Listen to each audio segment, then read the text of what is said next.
جی بسم اللہ والصلاة والسلام علی رسول اللہ رب اشرح لی صدری ویسر لی امری واحلل عقدۃ من لسانی یفقہوا قولی۔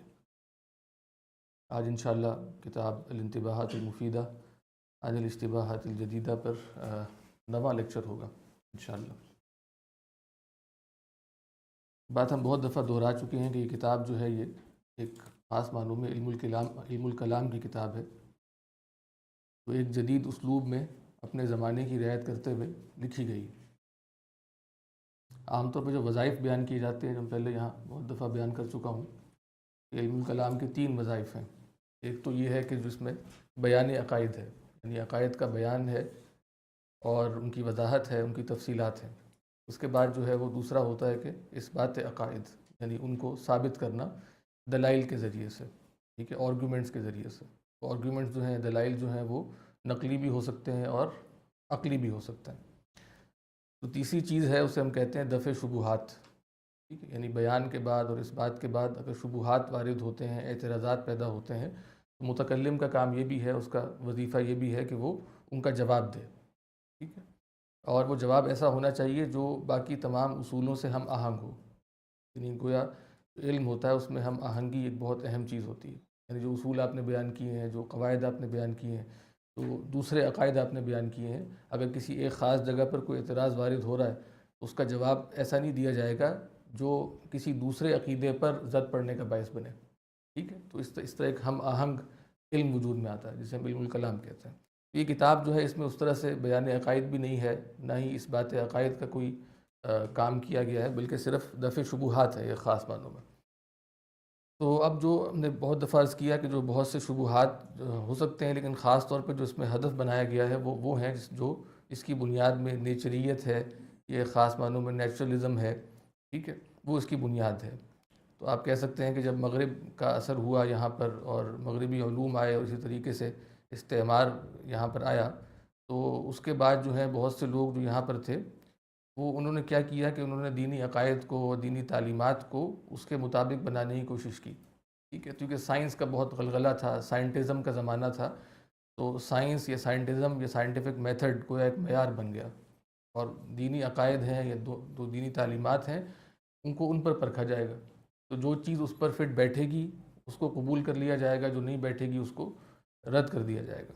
تو اصل میں جو اس کتاب میں موضوع بنایا گیا ہے وہ اصل میں اسی نیچریت کو ہے، یا آپ کہہ سکتے ہیں کہ بھئی نیاچرا بھی کہا گیا، جدید روشنی، نئی تہذیب والے، متجددین، ٹھیک ہے، نئے تعلیم یافتہ وغیرہ وغیرہ، اس زمانے میں مختلف اصطلاحات استعمال کی جاتی تھیں۔ اب جیسے ہم پہلے بھی بیان کر چکے، لیکن ایک دفعہ پھر یہ کرتے ہیں، کیونکہ آج کا جو موضوع ہے ہمارا عموم قدرت کا مسئلہ جو ہے، یعنی آپ کہہ سکتے ہیں اومنی پوٹنس آف گاڈ، یعنی اللہ تعالیٰ جو ہے وہ ہر چیز پر قادر ہے۔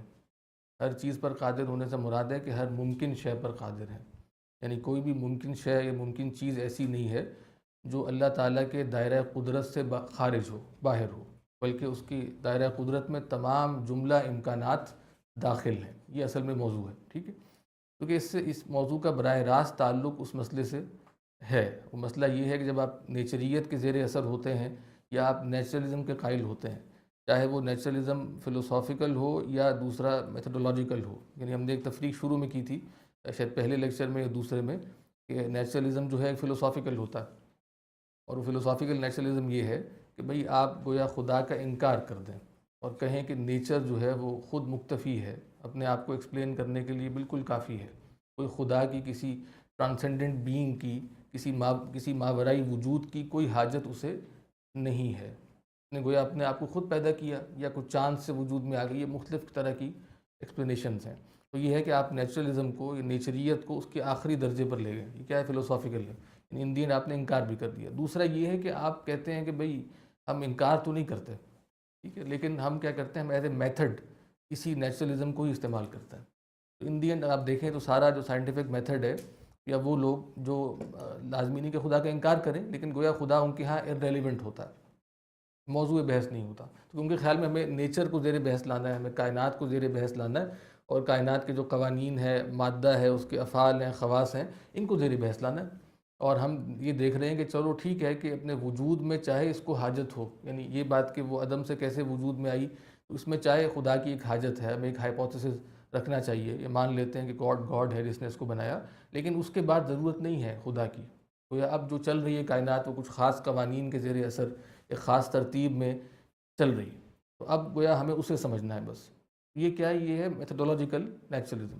ٹھیک ہے، تو یہ دونوں چیزیں ہوں، تو ایک تو بالکل ہی ایکسٹریم ہے، دوسرا یہ ہے. تو اس کے زیر اثر جو ہے نا وہ یعنی ظاہر ہے کہ فلسافیکل نیچرلزم تو بالکل آپ مولد ہو جائیں گے، وہ تو ظاہر ہے ہمارے یہاں اس طرح سے نہیں ہوتا عام طور پہ. لیکن جو لوگ اس کے زیر اثر آتے ہیں وہ گویا آپ کہہ سکتے ہیں کہ ایک خاص معنوں میں جو میتھڈ کے طور پہ اسے استعمال کیا جاتا ہے اس کو برتتے ہیں، یا گویا اس کے زیر اثر آ جاتے ہیں. تو اکثر ایسا ہوتا ہے. تو کیونکہ آج کا موضوع یہ ہم نے ذکر کیا ہے کہ عموم قدرت کا ہے، تو اس کا براہ راست تعلق اس سے اس طرح بنتا ہے کہ جب آپ اس کے قائل ہوتے ہیں یا کم از کم میتھڈ کی حد تک قائل ہوتے ہیں، تو گویا آپ یہ کہہ رہے ہوتے ہیں کہ بھئی یعنی گویا آپ خدا کی قدرت کو محدود کر رہے ہوتے ہیں. یعنی آپ خدا کی قدرت کو محدود کر رہے ہوتے ہیں. آپ کہتے ہیں کہ اللہ تعالیٰ نے اس کائنات کو گویا بنا دیا، بس اس کے بعد جو ہے وہ اس سے غیر متعلق ہے. اب یہ کہ ہر لمحے اس کی قدرت اور ارادہ یہاں پر اثر کر رہا ہے، ایسا کچھ بھی نہیں ہے. بلکہ جیسے جو ایک استعمال کی جاتی ہے مثال، جو آگے ہم دیکھیں گے، واچ میکر گاڈ ہے. ٹھیک ہے، واچ میکر ہے. جب آپ ایک گھڑی بنا دی، جب آپ کو گھڑی کہیں پڑی ہوئی ملتی ہے تو وہ گھڑی کا سارا میکینزم کیسے چل رہا ہے وہ آپ اس کے پرزے کھول کر دیکھ سکتے ہیں کہ کیا چیز حرکت کرے گی، اس سے کیا چیز حرکت کرے گی، اس سے کیا چیز حرکت کرے گی، اس سے پورا سسٹم چل رہا ہے. ٹھیک ہے، یہاں یہ بات صحیح ہے کہ یہ گھڑی آئی وجود میں کیسے، اس کے لیے ہمیں کسی واچ میکر کو تو ماننا پڑے گا، لیکن اس سے آگے ہم نہیں جا رہے. ٹھیک ہے، تو گویا آپ نے اللہ تعالیٰ کی قدرت کو محدود کر دیا. جہاں بھی ایسی چیزیں اگر نصوص میں آتی ہیں، مذہب بتاتا ہے ہمیں کہ کچھ اس طرح کے واقعات بھی ہوتے ہیں جو بظاہر تمہارا تصور جو ہے قانون قدرت کا، کہ تم جو سمجھتے ہو کہ بھئی کائنات ایک خاص طریقے سے چل رہی ہے، جاری ہے، اس پر اگر کوئی چیز فٹ نہیں بیٹھے گی یا کسی چیز کو تم سائنٹیفک نہیں سمجھو گے تو تم اس کا انکار کر دو گے، کہو گے یہ ہو ہی نہیں سکتی، کیونکہ یہ کیا ہے؟ یہ خلاف عقل ہے. ہم آگے دیکھیں گے کہ یہ خلاف عقل کیوں کہا جاتا ہے. تو اس کا براہ راست تعلق ہے. اب نیچریت کیا ہے اس پر ہم بات کر چکے ہیں، کچھ تھوڑی سی بات مزید کر لیتے ہیں. گویا یہ فطرت پرستی ہے. یعنی آپ فطرت کو کیا سمجھتے ہیں کہ فطرت وہ کائنات کی خاص چال چلن ہے، وہ کائنات وہ مادے کے افعال ہیں، اس کے خواص ہیں، یہ فطرت ہے. تو اب فطرت کیا ہے؟ مستقل بذات ہے. فطرت کیا ہے؟ مستقل بذات ہے. یعنی فطرت جو ہے وہ گویا اپنے آپ کو خود ایکسپلین کر رہی ہے، وہ خود ایک خاص میکینزم کے تحت چل رہی ہے. اگر آپ دیکھیں تو گویا نیچریت جو ہے نا وہ ایک خاص معنوں میں کہہ سکتے ہیں کہ جدیدیت کا تصور خدا یا تصور کائنات ہے. ٹھیک ہے، یعنی کائنات بھی گویا سیلف ایکسپلینڈ ہے ایک خاص معنوں میں، اور خدا بھی گویا کیا ہے؟ وہ کوئی انٹرفیئر نہیں کرتا اس کے اندر، بس وہ گویا پایا جاتا ہے. وہ ڈیسٹک گاڈ ہے. ٹھیک ہے، ڈیزم ہم پہلے بھی بیان کر چکے ہیں. ڈیزم کا مطلب کیا ہوتا ہے کہ بھئی خدا نے کائنات کو بنایا اور اس کے بعد اسے چھوڑ دیا، اس کے بعد کائنات اپنے آپ چل رہی ہے. ٹھیک ہے، تو پھر یہ چال چلن جو ہے یہ کچھ اٹل قوانین پر مبنی ہے. یہ اٹل قوانین جو ہیں ہم جو ہیں وہ سائنسی منہج کے ذریعے سے، کائنات کے مشاہدے کے ذریعے سے ہم جان سکتے ہیں کہ یہ اٹل قوانین کون سے ہیں. اور پھر بات یہ ہے کہ بھئی یہی نیچر جو ہے جس طرح سے خارج میں اپنا اظہار کرتی ہے، اسی طریقے سے انسانی نفس میں بھی اظہار کرتی ہے. یعنی انسانی نفس ہو یا خارج ہو، کائنات ہو، دونوں میں اسی نیچر کا اظہار ہے. یہ میں نیچریت ہی کو بیان کر رہا ہوں، اس کی مختلف ڈائمنشنز کو. ٹھیک ہے، تو انسانی نفس کے اندر بھی اسی کا اظہار ہے. ٹھیک ہے، اور نیچر کیا ہے؟ ایک خاص معنوں میں جبر ہے. اگر آپ دیکھیں تو نیچر کیا ہے؟ جبر ہے. ٹھیک ہے نا، یعنی اگر آپ کہیں کہ بھئی جو قوانین ایک خاص طریقے سے چل رہے ہیں اس کو اس سے باہر نہیں جا سکتی کائنات، یہ بھی ایک خاص طرح کا جبر ہے. آپ کے اندر جو ہے کچھ خاص قوانین کام کر رہے ہیں، یا آپ کی جسم میں کام کر رہے ہیں، آپ کی سائیکی میں کام کر رہے ہیں، آپ اس سے باہر نہیں جا سکتے، یہ بھی ایک جبر ہے. ٹھیک ہے، لیکن ہوتا یہ ہے کہ جب آپ اس جبر کا علم حاصل کرتے ہیں، جب آپ ان قوانین کا علم حاصل کر لیتے ہیں تو آپ اپنے آزادی کے امکانات کو بڑھا سکتے ہیں. ٹھیک ہے، اپنے آزادی کے امکانات کو بڑھا سکتے ہیں نا. ظاہر سی بات ہے اگر میں جان لوں کہ مجھے یہ چیزیں محدود کر رہی ہیں تو میں کچھ صورتیں جو میرے اختیار میں ہیں ان کو استعمال کر کے کسی نہ کسی طریقے سے ان کو ٹرانسینڈ کر سکتا ہوں. تو پورا آپ کہہ لیں کہ بھئی ماڈرن سائنٹیفک پروجیکٹ ہے، اصل میں یہی ہے نا ان دی اینڈ. تو ٹیکنالوجی بھی کیا کرتی ہے کہ آپ کی جو لمیٹیشنز ہیں، فزیکل لمیٹیشنز ہیں، ٹھیک ہے، یا جو آپ کی بایولوجیکل لمیٹیشنز ہیں، ان سب کو ختم کرتے. آپ ایک حد سے آگے دیکھ نہیں سکتے، لیکن یہاں سے آپ امریکہ نہیں دیکھ سکتے نا، لیکن اب آپ جو اسکرین پہ سب دیکھ سکتے ہیں. آپ اڑ نہیں سکتے، لیکن ہوائی جہاز بنایا تو آپ اس کے ذریعے سے اڑ بھی سکتے ہیں. تو اس طریقے سے آپ کیا کر رہے ہیں؟ آہستہ آہستہ کنٹرول کر رہے ہیں. تو گویا جب آپ زیادہ جان لیتے ہیں اس فطرت کو جو خارج میں ہے اور اس فطرت کو جو داخل میں ہے، اسی طریقے سے معاشرے میں ہے. یعنی آپ پورا اس کو دیکھیں تو یہیں سے physical sciences, social sciences, humanities جنم لیتی ہیں، ٹھیک ہے. یعنی فطرت جو کہ داخل میں ہے، فطرت جو کہ خارج میں ہے کائنات، اور فطرت جو سماج میں ہے، معاشرے میں ہے، ٹھیک ہے. اسی طریقے سے جو معاشرہ اور سماج جب ایک ریاست کی شکل اختیار کرتا ہے، ایک جو ایسی حیت آپ کہہ سکتے ہیں قائمہ، یا ایسی شے جو کہ ان دی اینڈ باعث بنتی ہے امن و امان کا، یہ جو فصل نزاعات ہے، جو آپس کے مسائل ہوتے ہیں ان کو دور کرنے کا، تو سب میں گویا اسی کا ایک خاص طرح سے اظہار ہو رہا ہے، ٹھیک ہے. تو اب یہاں سے سارے علوم جنم لیتے ہیں. تو اب وہ یہ ہے کہ بھئی یہیں سے نالج از پاور، جیسے آپ جانتے ہیں، یا to know is to control, یعنی جتنا جاننا ہے اتنا آپ اسے کنٹرول کر سکتے ہیں. سارے تصورات وہاں سے جنم لیتے ہیں. خیر یہ ہمارا موضوع نہیں ہے، تو ایسے ہی بات نکل آئی. تو ہم یہ کہہ رہے تھے کہ نیچریت ہے. اب اس نیچریت میں ایک خاص طرح کا تصور خدا ہے اور ایک خاص طرح کا تصور مذہب ہے، ٹھیک ہے. تصور خدا کس طرح کا؟ جو ہم نے کہا کہ ڈیزم ہے، ڈیسٹک گاڈ ہے. اسی طریقے سے ہم ایک لفظ استعمال کرتے ہیں نیچرل تھیولوجی. نیچرل تھیولوجی یعنی وہ تھیولوجی جو کہ آپ کہہ سکتے ہیں کہ وحی پر مبنی نہیں ہے، یا وہ تھیولوجی جو عقل محض پر بھی مبنی نہیں ہے، بلکہ کیا ہے، جو مشاہدے کے ذریعے سے اور جو سائنٹیفک ریزننگ ہوتی ہے اس کے بنیاد پر آپ خدا کا ایک تصور قائم کریں، یا سائنسی منہج کے ذریعے سے خدا کو جانیں، ٹھیک ہے. تو یہ کیا ہے؟ نیچرل تھیولوجی، ٹھیک ہے. اسی طریقے سے آپ جیسے میں نے کہا کہ واچ میکر گاڈ ہے، ولیم پہلے ایک تھا، اس نے اس کا استعمال کیا تھا اس کو. تو یہ سب تصورات کیا بتا رہے ہیں کہ بھئی وہ جو ڈیسٹک گاڈ ہے، یعنی وہ خدا جو نیچریت کے اندر گویا پریزیوم کیا گیا، ٹھیک ہے. اسی طریقے سے یعنی اسی مذہب بھی کیا ہے اصل میں؟ ایک جملہ آپ نے سنا ہوگا، بہت چلا ہوا جملہ ہے، بہت سی انڈین فلموں میں بھی اس کو استعمال کیا جاتا ہے کہ بھئی خدا نے انسان کو بنایا اور انسان نے مذہب کو بنایا، ٹھیک ہے. یعنی خدا نے انسان کو بنایا تھا، انسان نے مذہب بنایا. تو انسان نے مذہب کیوں بنایا؟ اپنے مفادات کے لیے، استحصال کے لیے. ایک خاص طبقے کی اجارہ داری قائم ہو جاتی ہے، وہ لوگوں کو بیوقوف بنا کے لوٹتے ہیں. اس طرح سے اور بہت سے میکینزم انسان نے دریافت کیے ہیں لوگوں کو بیوقوف بنانے کے. اسی طریقے سے مذہب بھی ایک چیز ہے، ٹھیک ہے. تو یعنی ان دی اینڈ انسان خدا کا نام استعمال کر کے دوسرے انسانوں کو بیوقوف بناتا ہے یا ان کو لوٹتا ہے. یعنی بھی ایک پیسے کمانے کا ایک ذریعہ ہے، ٹھیک ہے نا.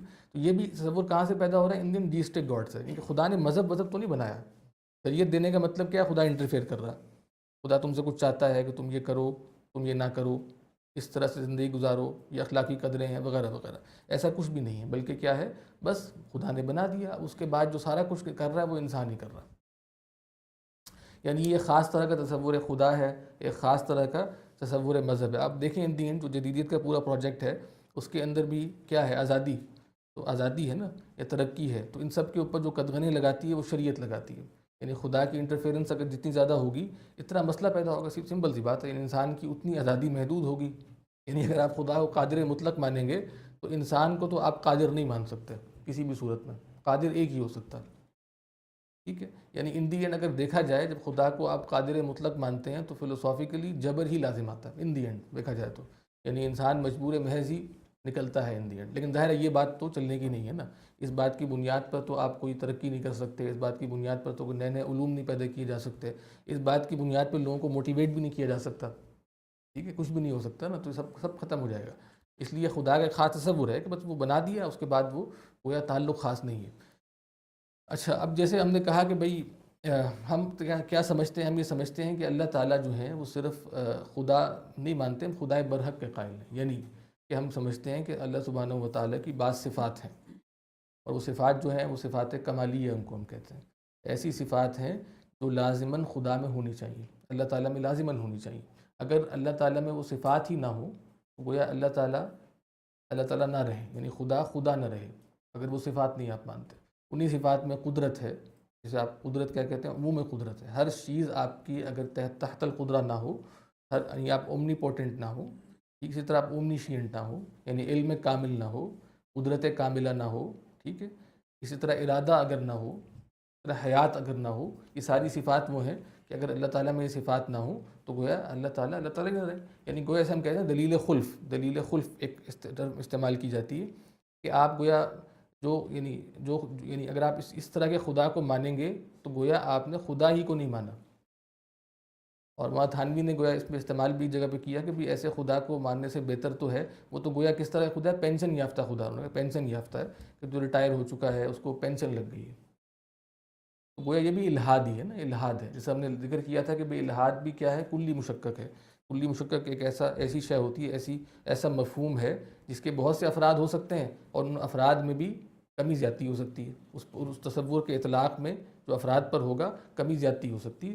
تو الحاد جو ہے وہ بہت زیادہ بھی ہو سکتا ہے، الحاد کم درجے کا بھی ہو سکتا ہے۔ تو ایک تو یہ ہے کہ جیسے ہم نے کہا فلوسافیکل نیچرلزم، وہ تو ایک الحاد محض ہے کہ تو خدا کا انکار کر دیا، لیکن جو باقی بھی مختلف درجات ہیں وہ بھی گویا الحاد ہی کے مختلف درجات ہیں۔ تو گویا نیچریت کیا ہے؟ وہ الحاد کا ایک زینہ ہے، ٹھیک ہے۔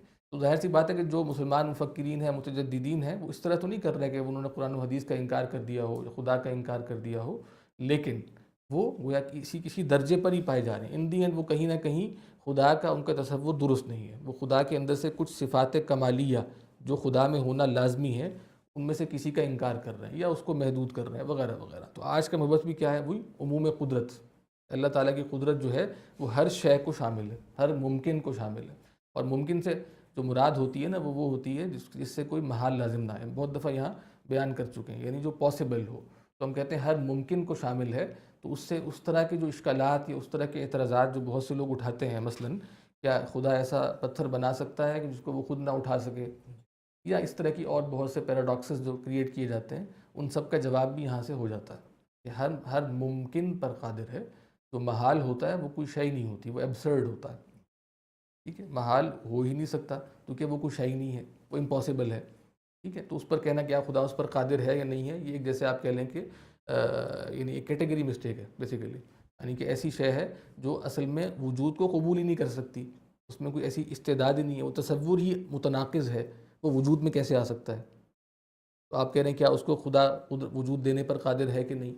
تو اس طرح کے سارے احتمالات بھی اس سے حل ہو جاتے ہیں۔ ہم کہتے ہیں خدا ہر ممکن پر قادر ہے، یعنی ان دی اینڈ دائرہ امکان میں جو کچھ ہے اللہ تعالیٰ اس پر قادر ہے۔ لیکن مسئلہ یہ ہے کہ جو یہاں پہ جو بہت سی چیزوں کو آپ ناممکن کہتے ہیں، جو معجزات میں ظاہر ہوتی ہیں یا خارق عادات واقعات میں، وہ بھی در حقیقت ممکن ہی ہوتی ہیں۔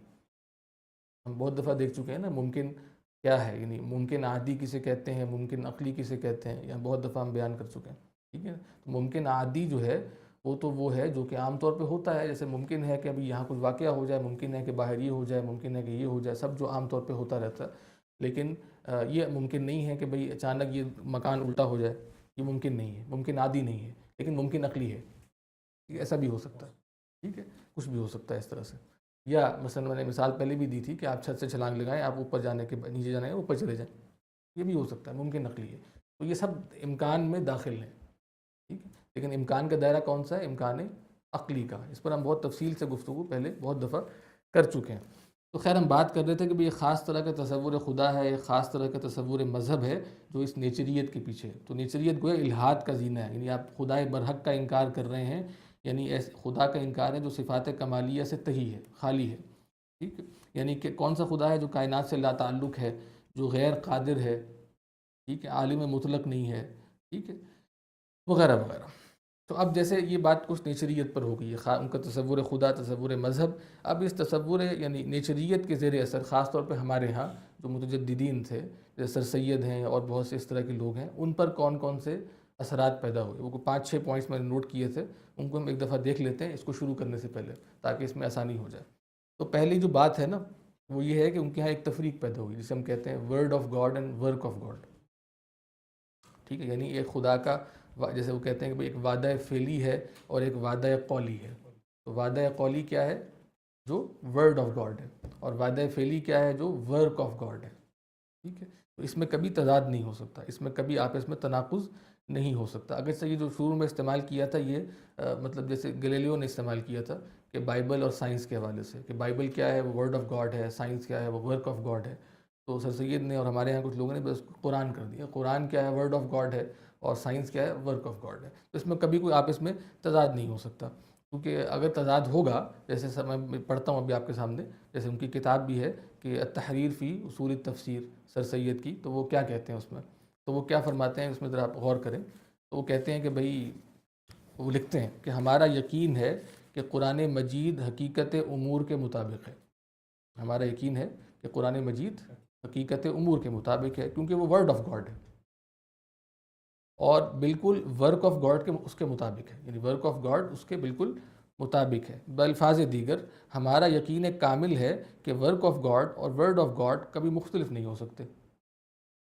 گو ہم نے اپنے نفس علم سے کبھی ورڈ کے معنی غلط سمجھے ہوں. نفس علم سے ہم نے ورڈ کے معنی غلط سمجھے ہوں. یہ تو ہو سکتا ہے. اگر مختلف ہو سکتا ہے تو ورک آف گاڈ تو موجود ہے. یعنی اگر اختلاف ہوگا تو ورک آف گاڈ تو موجود ہے. وہ تو بالکل واضح ہے، یعنی سامنے کی چیز ہے. یعنی سائنس نے جو بتایا آپ کو وہ تو بتا دیا کہ بھائی کائنات ایسے چل رہی ہے، اس میں تو غلطی کا کوئی احتمال سرے سے ہو ہی نہیں سکتا. ٹھیک ہے. اب وہ تو سامنے موجود ہے جس سے انکار نہیں ہو سکتا، اس لیے ورڈ آف گاڈ جس کو کہا جاتا ہے اس کا جھوٹا ہونا لازم آتا ہے. تو اسی لیے وہ اس کو اس کے مطابق بنا دیتے ہیں. انڈین ایسی تعویل کر لیتے ہیں، ایسا مطلب اس کا بیان کرتے ہیں جو اس کے مطابق بالکل فٹ بیٹھ جائے. ٹھیک ہے. اب اس پہ ایک کتاب کا میں تبصرہ کیا گیا، میں نے پہلے بھی ذکر کیا تھا اس کتاب کا، سر سید اور حالی کا نظریہ فطرت، ڈاکٹر ظفر حسن صاحب کی کتاب ہے. انہوں نے اس جملے پر کیا تبصرہ کیا، فرماتے ہیں کہ بھئی جہاں تک ورک آف گاڈ اور ورڈ آف گاڈ کا تعلق ہے، ہم مغربی فلسفے پر بحث کرتے ہوئے بتا چکے ہیں کہ یہ تصور کب اور کیوں پیدا ہوا. ٹھیک ہے. اور اس میں کیا کمزوریاں تھیں. بس اتنی سی بات ہم یاد دلائیں گے کہ ورڈ آف گاڈ میں تو خدا اپنے آپ چند اصول انسان کی ہدایت کے لیے بتاتا ہے، لیکن ورک آف گاڈ یعنی طبی کائنات خود نہیں بولتی، بلکہ انسان اپنی بساط کے مطابق اس کے عوامل دریافت کرتا ہے. یعنی آپ نے یہ فرق ختم کر دیا نا کہ جو ہم اپنی بساط کے مطابق ہم ایک خاص لینز لگا کر ایک سائنٹیفک میتھڈ استعمال کر کے، ٹھیک ہے، انڈکشن کے تھرو کچھ چیزیں جانتے ہیں. ٹھیک ہے. اور آپ سمجھ رہے ہیں کہ جو ہم جان رہے ہیں اس ذریعے سے کائنات بعین ہی وہی ہے. اب تو خیر جدید سائنس کے اندر بھی اس طرح کی باتوں کو نہیں مانا جاتا، لیکن عام ماڈل ابھی یہی چلتا ہے، ابھی بھی یہی چلتا ہے. اور عام لوگ بھی ایسے ہی سمجھتے ہیں اس وقت بھی. اگرچہ آپ کہہ لیں کہ بہت بڑے اسکیل پر اور بہت ہی چھوٹے اسکیل پر دونوں جگہوں پہ یہ بات نہیں چل رہی ہوتی، یہ انسرٹینٹی ہے بالکل. لیکن عام طور پہ جو ہے وہ یہی چل رہا ہے، کیونکہ ہمارا سارا کام جو چل رہا ہے، ٹیکنالوجی چل رہی ہے، جو مزے کر رہے ہیں سارے وہ اسی پہ کر رہے ہیں نا. ٹھیک ہے. کہ ایک اسٹیبلٹی ہے، ایک خاص طرح سے ہم نے کچھ چیزیں جان لی ہیں، اس کو یہ سے جوڑ دیں گے تو یہ ہو جائے گا، ان کو کریں گے تو یہ ہو جائے گا، وہ سب ہو رہا ہوتا ہے. تو خیر کہہ رہے ہیں کہ بھئی اب انسان اپنی بساط کے مطابق اس کے عوامل دریافت کرتا ہے. پھر انسان کے دریافت کیے ہوئے اصول نہ تو کائنات کے تمام عوامل کا احاطہ کر سکتے ہیں اور نہ وہ قطعی ہوتے ہیں. ٹھیک ہے. جیسا کہ سائنس کے اصول روز بدلتے ہیں. یہ ہم دیکھ چکے ہیں کہ سائنٹیفک نالج ٹینٹیٹیو ہوتا ہے، اس میں گویا کیا ہوتا ہے، ٹرانسفارمیشن بھی ہوتی ہے، اس میں انقلاب بھی آتے ہیں. ٹھیک ہے. اس میں کیا یعنی پورے آپ کہہ لیں کہ بھئی ریولوشن بھی آتے ہیں. ٹھیک ہے. کتاب بھی ہے اسٹیفن کوہن کی، دا اسٹرکچر آف سائنٹیفک ریولوشنز، یعنی سائنٹیفک ریولوشنز کس طریقے سے آتے ہیں. تو وہ بتاتے ہیں کہ بھئی تو سائنٹیفک ماڈل ہوتا ہے خاص طرح کا، اس سائنٹیفک ماڈل کے تحت ہی آپ تمام چیزوں کو آبزرو کر رہے ہوتے ہیں. یعنی ایسا نہیں ہوتا کہ آپ کی آبزرویشن بالکل ایک نیوٹرل آبزرویشن ہوتی ہے، ایسا نہیں ہوتا، بلکہ آپ جو آبزرو کر رہے ہوتے ہیں وہ ایک given scientific paradigm, given model کے اندر رہتے ہوئے کر رہے ہوتے ہیں. اچھا بہت کچھ ایسا آبزرو آپ کرتے ہیں، بہت کچھ ایسا آپ دیکھ رہے ہوتے ہیں جو فٹ نہیں بیٹھ رہا ہوتا اس کے اندر، اسے ہم کہتے ہیں انوملیز آ رہی ہیں، یعنی فٹ نہیں بیٹھ رہا، لیکن آپ اسے اگنور کرتے ہیں کیونکہ فی الحال اتنی زیادہ نہیں ہے، کافی حد تک آپ ایکسپلین کر رہے ہیں اس کے ذریعے سے، اتنا مسئلہ نہیں ہو رہا، بڑا اچھا کام چل رہا ہے، لیکن وہ بھی آ رہی ہیں، ان کو آپ سائڈ لائن کر دیتے ہیں. یہاں تک ایسا ہوتا ہے کہ وہ بہت زیادہ بڑھ جاتی ہیں. جب بہت زیادہ بڑھ جاتی ہیں تو پھر گویا آپ کو ایک ایسی تھیری بنانی پڑتی ہے جو پہلے جس کو ایکسپلین کر رہی ہے پچھلی تھیری، اس کو بھی ایکسپلین کرے اور تمام انوملیز کو بھی اپنی ایکسپلینیٹری پاور کے اندر داخل کر لے. یہاں سے ریولوشن آتا ہے. ٹھیک ہے. یعنی ایک نیا سائنٹیفک پیراڈائم وجود میں آتا ہے. خیر یہ ایک خاص ماڈل ہے جو بتا رہا ہے، میں نہیں کہہ رہا ایسا ہی ہوتا ہے، اس کا یہ خیال ہے کہ اس طریقے سے یہ ہوتا ہے اور اس طرح سائنٹیفک جو ہے وہ آپ کہہ لیں کہ ارتقا ہوتا ہے اس میں. تو یہی بات یہاں کر رہے ہیں کہ سائنس کے اصول روز بدلتے ہیں، اور خود سر سید کو بھی اس کا احساس تھا. تو اب فرما رہے ہیں کہ ورڈ آف گاڈ اور ورک آف گاڈ میں مطابقت ڈھونڈنے کے معنی تو یہ ہوئے کہ کلام الہی کو عقل انسانی کا تابع کر دیا جائے. یعنی ان دی اینڈ کیا ہوگا کہ کلام الہی عقل انسانی کا تابع ہو جائے گا. ٹھیک ہے. یعنی آپ نے جو اپنے خیال میں جو چیزیں جان لی ہیں، جو علم آپ تک پہنچ گیا ہے، آپ کہیں گے کہ بھئی اب قرآن مجید کو اس کے مطابق ہونا چاہیے لازمی، کیونکہ یہ تو کیا ہے، یہ تو ورک آف گاڈ ہے، یہ تو بالکل سامنے کی بات ہے. اب اس میں اگر کوئی تو اس کا مطلب ہم سے سمجھے نہیں، یا جو لوگ آج تک سمجھتے آئے ہیں انہوں نے صحیح نہیں سمجھا اس کو. ہم صحیح بیان کریں گے، اس کی ایسی تعویل کریں گے جو اس کے بالکل ایسے معنی بیان کرے گی جو آج تک کسی نے بیان نہیں کیے. ٹھیک ہے.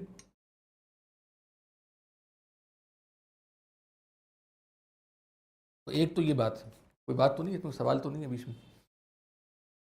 جی جی جی.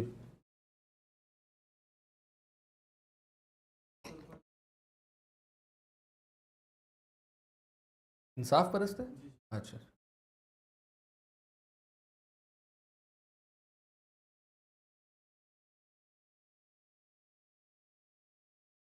ہاں یہ انڈین مسئلہ شر ہے نا، یعنی مسئلہ شر جو ایک تو نیچرل ایول ہے جو انسان کائنات میں ہوتا ہے، زلزلے کیوں آتے ہیں، بچے کیوں مر جاتے ہیں، بچے بیمار کیوں ہو جاتے ہیں، اتنی تکلیف کیوں اٹھاتے ہیں، وہ تو مکلف ہی نہیں ہے۔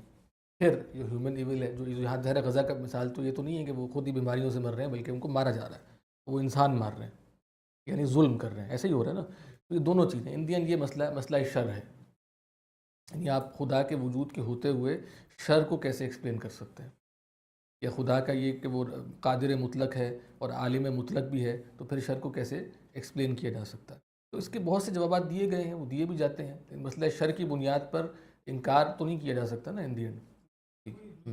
ہاں لاجیکل جواب ان دی اینڈ یہ کہنا کہ وہ لاجک جو ہماری لاجک ہے، جس میں ہم کہیں کہ سب کچھ یہیں پر ہو جانا چاہیے، اسی دنیا میں ہر چیز ہم کو نظر آ جانی چاہیے، ہر چیز کی حکمتیں ہمیں لازماً معلوم ہو جانی چاہیے، تو اس صورت میں تو کوئی جواب نہیں ہے، ایسے ہی ہے، یہ ہم مان لیتے ہیں بات کو۔ لیکن اگر آپ یہ سمجھتے ہیں کہ بھئی اللہ تعالیٰ حکیم ہے، ایک آخرت بھی ہے اور ایک اور دنیا بھی ہے، اور اس سب کے اندر اس کا جو ہے وہ حساب برابر کیا جا سکتا ہے، اور پھر یہ بھی کہ بعض اوقات جو لوگ سفر کر رہے ہوتے ہیں نا، ویسے ہی بات کر رہا ہوں، ویسے ہی بات ہے، یعنی بہت سے لوگ جو سفر کر رہے ہوتے ہیں، سفرنگ، ٹھیک ہے، مراد یہ، تو وہ خود اس کے اندر بہت سی حکمتیں دیکھ رہے ہوتے ہیں، یعنی وہ شاید خود اتنی تکلیف محسوس نہیں کر رہے ہوتے جتنے کچھ دوسرے لوگ ان کو دیکھ کے کر رہے ہوتے ہیں، یعنی وہ خود اکثر ایسا نہیں ہوتا کہ وہ خود اس سے گزر کر خدا کے انکار تک پہنچے ہوں، لیکن بہت سے جو لوگ ملحد ہوتے ہیں وہ اس سب کو بنیاد بنا کر گویا انکار کرتے ہیں، ایسا ہوتا ہے۔ ویسے بتا رہا ہوں بہت سے لوگ ایسے بھی ہوتے ہیں جو گزر کے انکار بھی کرتے ہیں، میں اس کا انکار نہیں کر رہا، لیکن بہت دفعہ ایسا ہوتا ہے کہ جو خود سفر کر رہا ہوتا ہے وہ اگر بلیور ہے تو اس کو خود اس کے اندر بہت سی حکمتیں نظر آ رہی ہوتی ہیں۔ کوئی آپ ویسے اگر کہا جائے کہ بھئی اگر ہم اپنے پیراڈائم میں رہتے ہوئے بات کریں، ان دی اینڈ کے آخرت کو مانتے ہیں، تو ظاہر سی بات ہے کہ وہاں ایک خاص معنوں میں جو ایک صاحب نے استعمال بھی کیا تھا کہ لاٹری لگی ہوئی ہے نا، گویا جو لوگ بھی ہیں مطلب وہ بہت آسانی سے انشاءاللہ پار لگ جائیں گے، یعنی جو اس طرح سے جا رہے ہیں ان کے لیے آسانی ہو جائے گی وغیرہ وغیرہ۔ اور تو اس طرح سے اس کو بیان کیا جا سکتا ہے۔ اگر آپ کہیں کہ نہیں ہمیں وہ اس طرح سے بیان کریں کہ جو ہم یہیں پہ ہر چیز کو ایکسپلین کر سکیں، تو یہ بات ہم نہیں کر سکتے، اور ہمارا طریقہ ان دین یہ ہوتا ہے کہ ہم اصول سے فروع پہ آتے ہیں، یعنی بہت غلطی جو بہت سے لوگ جو ملحدین ہوتے ہیں جو اعتراضات وہ فرع سے اصل پہ جا رہے ہوتے ہیں، یعنی ہم پہلے یہ کہیں گے کہ خدا ہے کہ نہیں، اس پر بات کی جائے، ٹھیک ہے، اور اگر خدا ہے تو کیا خدا ایسا ہو سکتا ہے جو ان صفات سے عاری ہو، اس میں یہ صفات پائی نہ جاتی ہوں، یہ ہو سکتا ہے، یا تو آپ کہیں نہیں ہو سکتا، ٹھیک ہے، نہیں آپ یہ سمجھتے ہیں، لیکن اگر ہے تو اس کے ذریعے سے اسے ایکسپلین کیا جائے گا، نہ کہ اس طرح کی مثالوں سے وہاں پہ انکار کیا جائے گا۔ یعنی انڈین ایسے چلتا ہے نا، اصول پہلے طے ہو جاتے ہیں، اس پر بات ہوگی وجود ہے نہیں ہے، یہ نہیں ہے تو نہیں ہے تو ٹھیک ہے، اگر ہے تو کیا صفات کے بغیر ہو سکتا ہے، اس طرح کی صفات نہ ہو، اندھا بہرا خدا ہو جو نہ علم رکھتا ہے نہ قدرت رکھتا ہے، تو اس کے بغیر ہی کائنات کیسے وجود میں آ سکتی ہے؟ نہیں آ سکتی، تو علم کامل بھی ہے، قدرت کاملہ بھی ہے، ٹھیک ہے، ارادہ بھی ہے، ارادے کے بغیر تخصیص نہیں ہوتی، یعنی ممکنات جو ہیں ان میں یہ کیوں ہوا وہ کیوں نہیں ہوا، یہ ارادے کے بغیر نہیں ہو سکتا، تو یہ امکانات تو بہت زیادہ ہے نا، پاسبلٹیز تو بے تحاشا ہوتی ہیں، اس میں سے ایک خاص کام ہونا اور کا نہ ہونا، اس کا مطلب ہے کہ ارادہ ہوتا ہے۔ جس طرح انسان آپ کہہ سکتے ہیں کہ بھئی وہ ہر وقت ایک پاسبلٹیز کے سمندر میں پایا جاتا ہے، اس کے سامنے بہت ساری پاسبلٹیز ہیں، اب وہ طے کر رہا ہے نا، وہ خاص طے کر رہا ہوتا ہے، ارادہ کر رہا ہوتا ہے، اور وہی جو پاسبلٹی جو ایک کو وہ چن لیتا ہے وہ اس کے اگلے سٹیپس بھی طے کر رہی ہوتی ہے خاص معنوں میں، یعنی وہ جو اس طرح سے پھر اس کے اوپر مزید امکانات محدود ہو جاتے ہیں جو پہلے تھے، سمجھ رہے ہیں بات، اس سے کچھ اور بھی کھل جاتے ہیں، کچھ محدود بھی ہو جاتے ہیں، تو اس طرح سے ارادے کا اظہار ہوتا ہے انسان کا، تو بغیر ارادے کے تخصیص نہیں ہوتی۔ خیر یہ ایک الگ موضوع ہے، تو خیر بات میرے خیال ہے سمجھ آئی گئی ہوگی ان دی اینڈ کہ کیا میں کہنا چاہ رہا ہوں۔ جی جی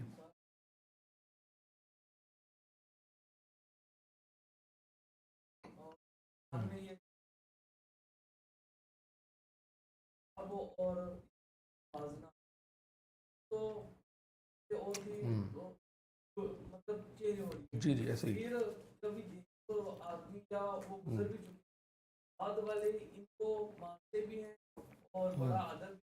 جی جی ہاں یہی اصل میں موضوع ہے نا، آج کا بھی یہی موضوع ہے، اس کتاب کا بھی یہ موضوع ہے، خاص طور پہ ہم پہلے بھی اس پہ بات کر چکے ہیں، تو آج کا بھی یہی موضوع ہے اصل میں، یعنی وہ کس طرح سے اس کو دیکھنا ہے اس مسئلے کو، ٹھیک ہے۔ تو ابھی ہم بات کر رہے تھے کہ بھئی نیچریت جو ہے اس کے زیر اثر ہمارے ہاں کون سے تصورات، ایک تم نے دیکھا ورک آف گاڈ اور ورڈ آف گاڈ کی تفریق، اس سے نتائج کیا نکل رہے ہیں، سر سید کیا کہہ رہے ہیں اپنے اس میں، اور وہ اصل میں کیا کہہ رہے ہیں، یعنی انڈین بات تو وہی کر رہے ہیں کہ انسانی عقل کے تابع ہو جائے گا، جو کچھ بھی ایسا اس کے اندر ہوگا قرآن مجید میں یا نصوص میں کسی اور کتاب میں، اس کی انڈین تعویل کی جائے گی، اس کو ہم اس پر نہیں چھوڑ سکتے۔